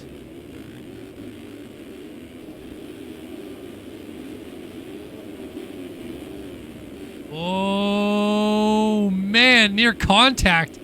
And Carter just went off the track at the bottom of the hill, and that cost him a position as Kyle Robb went back through. There's a whole host of other guys getting in the mix there. I think that's Jack Haley back there. And is that McIntosh on the 60? So McIntosh, like for Brzaka, man, just a couple guys having good days here.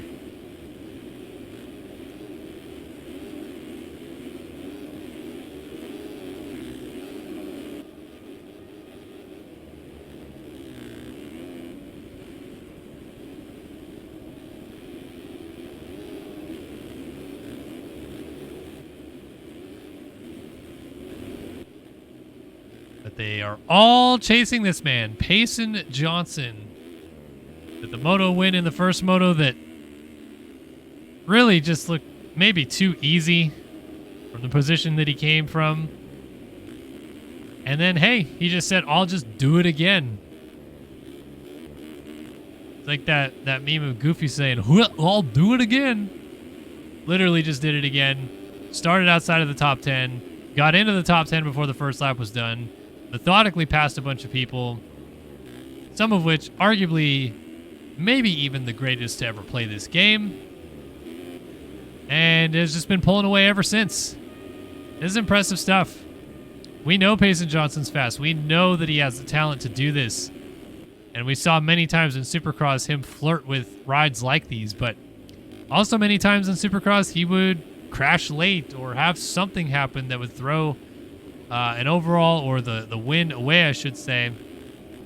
It's been pretty much the exact opposite today at Hangtown. He has been pretty much in control the entire evening and looking to go on his way to what I believe would be his first 1-1 in the 450 class. Obviously will extend his championship lead.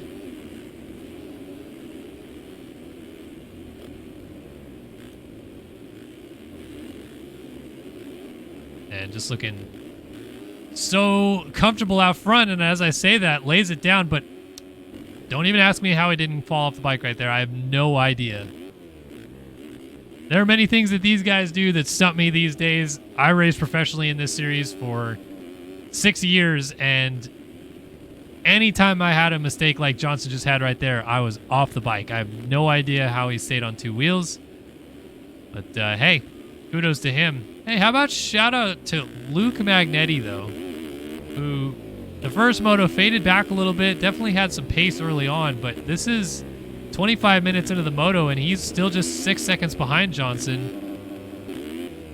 And for as good as Johnson has been, I mean, Magnetti is just keeping him honest, just doing the same laps over and over again. This time a 2:19.80 to a 2:19 before it. Of course, Johnson did a 2:17 even with a mistake, but hey, I mean, one crash and suddenly Magnetti's your leader in this second moto.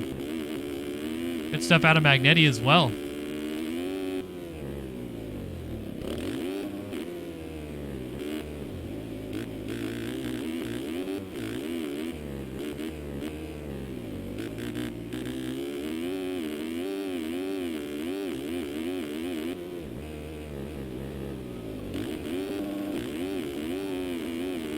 Landing in those ruts perfectly. Just doing his pace. Honestly, that's all you can really hope for in this game. I mean, of course, a lot of people want to have Payson Johnson or Alexis Leclerc's speed and be able to do that for 30 minutes, but the reality of this game is that's not possible. You have to find the pace that you're comfortable with and do it for 30 minutes, and right now we're seeing the benefits of that. Magnetti has just been steady as a rock this whole moto. Might walk out of here with a second place finish. It still might not be enough for the overall. Yeah, it definitely won't. He was 17th in the first moto. I was thinking he's inside the top 10, but yeah, I mean, after the way things fell apart for him in that first moto, to come through and maybe get a second in this one, pretty solid turnaround, no question about it. And good gravy, they are so far ahead of Tyler Lang. Lang is 30 seconds behind Magnetti right now. Where did that gap come from? Magnetti's up to third, or I should say Lang up to third now, though, and Leclerc has drifted back another position, so Leclerc, no, he'll still get a podium with this 3-4 on the day, but he's got to do something to try to close back up to Lang, maybe steal a couple more points back in his favor.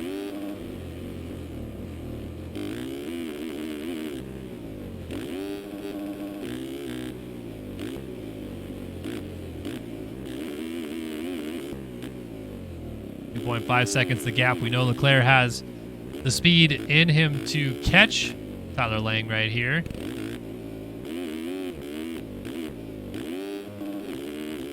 2:13.9 is best, a 2:23.9 last time by, doing that triple down to the bottom of the hill.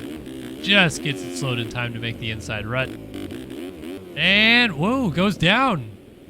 A rare little mistake on an inside rut there for Leclerc. So suddenly, Lang has a lot of breathing room to work with. And Chase Blakely going to smell a little bit of an opportunity here with Leclerc going down. So Blakely in 5th, Carter 6th. Eaglin now up to 7th. And Jack Haley running in 8th, but he just tipped over. So Rogan McIntosh actually going to go to the inside here and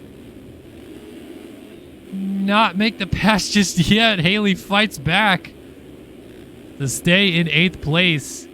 And I thought McIntosh had it, but Haley said, no, I want that position. I think for Haley, it's just about having the clean air, right? Being able to run your laps again. And, of course, for Zaka rounding out the top 10. Bryce Whelan back here, Chris Post, Brandon Holmes, Bob Joe, Adam Holm, Castellaneta. Hey, Pablo Vial turning around the second moto this time. Going to get some points. Not sure what happened to him in the first moto. Don't believe he finished. But this time through, looking like, was he 17th, 4 points. Not too shabby for Vial. Staying up late to do this in France. Jacob Hubbard, Julian Ori, and Reno Brennan round out our points paying positions. So Anthony Pachone trying to get some points here.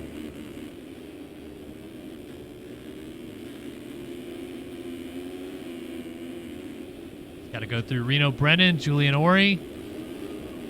Always some good fights down through the field, and everybody having something to fight for. One of those things that if you ever get involved in the series, feel free to check out the game MX Simulator at mxsimulator.com. But if you ever get involved in the series and are able to race professionally in this game, you're not going to always be fighting for the lead. And sometimes you'll have the most gnarliest battle for 13th or something like that. But it'll be so rewarding if you can beat your opponent at that point in time, get that 13th place.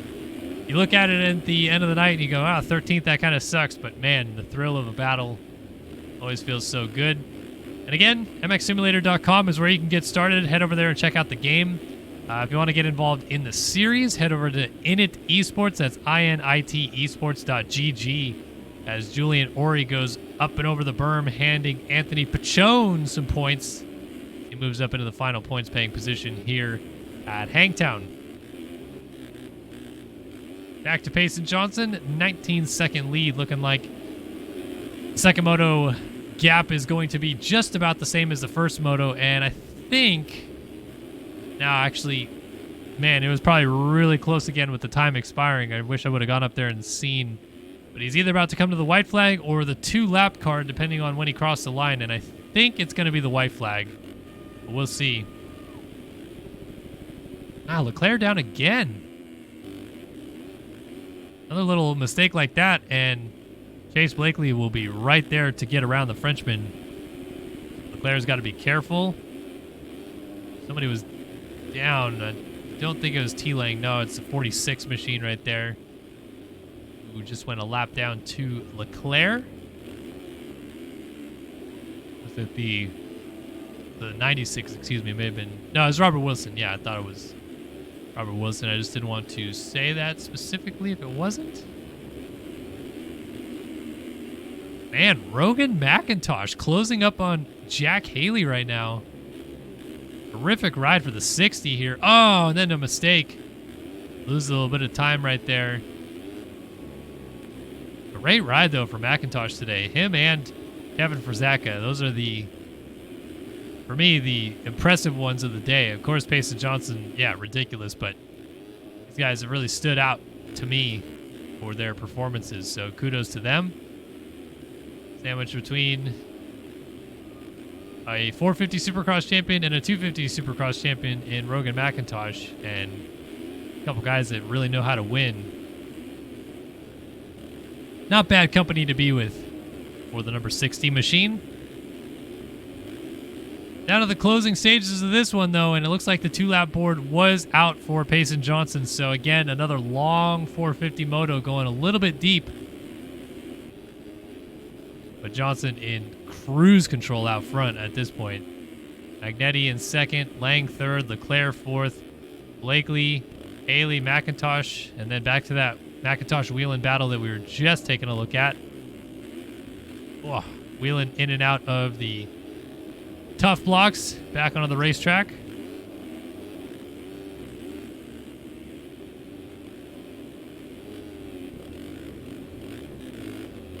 And McIntosh a mistake, so Whelan around the outside, going to go through past the 60 machine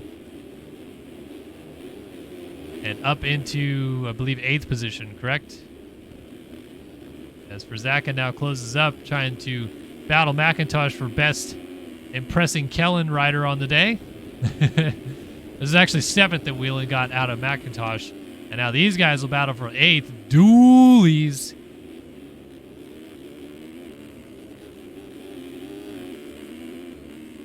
Zaka just chose wrong, I think, on line selection right there. He went to that rut just outside of the one he did. He may have gotten the pass on McIntosh, but he's going to get it anyway. Up to 8th for Kevin Frizaka. Rogan McIntosh going down at the bottom of the off-camber here and high centering on the rut, so it's going to take him even longer to get going. We'll do so just before Braden Carter gets there. So McIntosh now slipping back to the tail end of the top 10 under attack from the number 9 machine here. Oh, and Carter lands on him and goes down. So through goes Chris Post. Great ride for Posty. I believe is still repping mxlocker.com. Or, no, he is... Pardon me, he's on the Slims team now. What happens when these guys don't run their team names? I don't even know what's going on. All right, final lap is underway. White flag is waving. Payson Johnson on his way to a dominating 1-1 performance on the day, extending his championship lead. Hey, T-Lang has gotten around Magnetti for second, so damage limitation for Lang going to go 2-2 as it stands. Magnetti's going to try to fight back.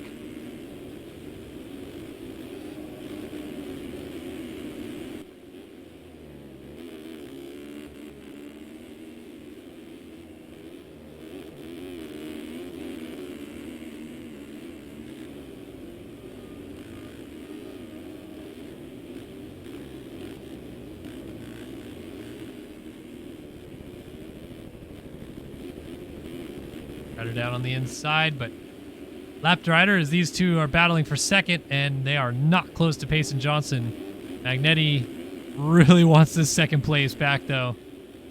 Sucks to run that position for that long and then lose it this late into the moto, but man, oh man, Lang has just been relentless. Been trying to fight back to that position for so long. Finally got there, and oh my goodness, how did he not go over the back of the bike right there? That was close. Bouncing through up to the top of the hill. Little mistake, kind of stuffed it into the corner, then had to roll the table. That might have been all she wrote for Magnetti in the battle for second. Meanwhile, Payson Johnson, 4 corners left to go. Gonna swoop around, trying to get around Jacob Hubbard here on this last lap. Just lands cleanly in that middle rut. Oh, kicking off down the side of the hill there, but nice little recovery. 2 turns to go as he comes past what was the old finish line jump, and he'll come down to the mechanics area, wave to his mechanic one more time. What a day. Dominating performance. 1-1. Payson Johnson wins the Hangtown National in MX Simulator with authority. Impressive stuff out of the 51. Extends his championship lead. And this man got to go back to the drawing board, but at least a much better second round for Lang.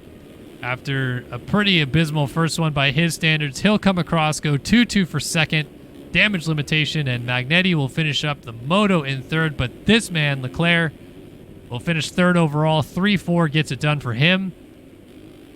Chase Blakely looks like he will round out the top 5 in this one. Jack Haley in 6th. Kevin Frizaka 7th. Rogan McIntosh in 8th. Braden Carter runs in 9th. Bryce Whelan just went down. Carter just went down too, as Robert Wilson will split through them. And Chris Post just got a couple spots right there. Hey, how about this for the 96 trying to get inside the top 10 and a couple heavy hitters behind him. This will be a fun little one to watch to the flag. Whelan had to actually check up to not run into the backup post, and that probably helped him get a little bit of breathing room, but here comes Carter trying to get the position back, and Carter just landed smoothly into that rut. Now he's going to triple to the inside. Post just says, whatever, dude. I'm not doing that line. Oh, don't lose a top 10 like that. From wheel tuck, and Whelan goes by. Post might be just absolutely losing it right now, though, knowing what position he's in, and he pirouettes and somehow doesn't fall off the bike. Carter 9th, Whelan 10th, and Adam Holmes steals an 11th at the flag as Chris Post will settle for 12th in the end. Bob Joe 13th, Brandon Holmes, Braden Castellaneta, Pablo Vial, Anthony Pachone, Reno Brennan, Daniel Mills, and Jacob Hubbard was the first man a lap down. Final points paying position for Hubbard in 20th. Julian Ori, Johnny Padani, Reed McYoung, Jay Turner, Brandon Larson, Devin Davis, Caleb Hall, Dylan Smith, Robert Wilson, and Colby Eaglin. Oh, tough for Colby Eaglin, man. He was up there, and he fought his way up there as well and ends up 30th. Don't know what happened. We'll have to hear from him after the race. But Kyle Robb there in 31st. James Ohashi, Caden Speck, Ashton Rakowski. These guys all did not finish this race. Matthias Janis, Austin Bear, Chase Donovan, Dennis Fjellberg, and Dakota French. Oh, wow. Wait a minute. So Fjellberg and French, I think their games crashed going through the outside hay bales in the first corner, because that is a weird spot to be. Yeah, I mean, Fjellberg's upside down. There's no way his game didn't crash. Crazy. All right, so it looks like Chris Post actually drops to 13th. So from bad to worse, Adam Holm gets Bryce Whelan for 10th. And the rest stayed the same. Payson Johnson dominates here at Hangtown to start the season. What a performance. Tremendous job by the 51. And he leaves here with an even bigger points lead than he had when he came in. What a night. What an event. Crazy, crazy stuff. And that is going to do it for all of us here at Start Your Systems, In It Esports, and ESTV. Kellen Brower in the booth bringing you guys the action here tonight for round 2 of the AMA Esport Motocross Championship at MX Simulator. Thank you guys for tuning in wherever you guys did tonight. Hopefully you enjoyed the show.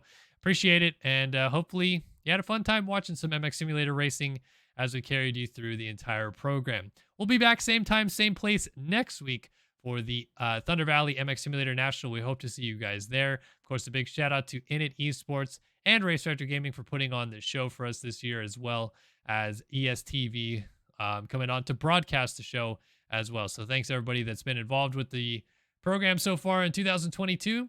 And we hope to see you guys next week at Thunder Valley.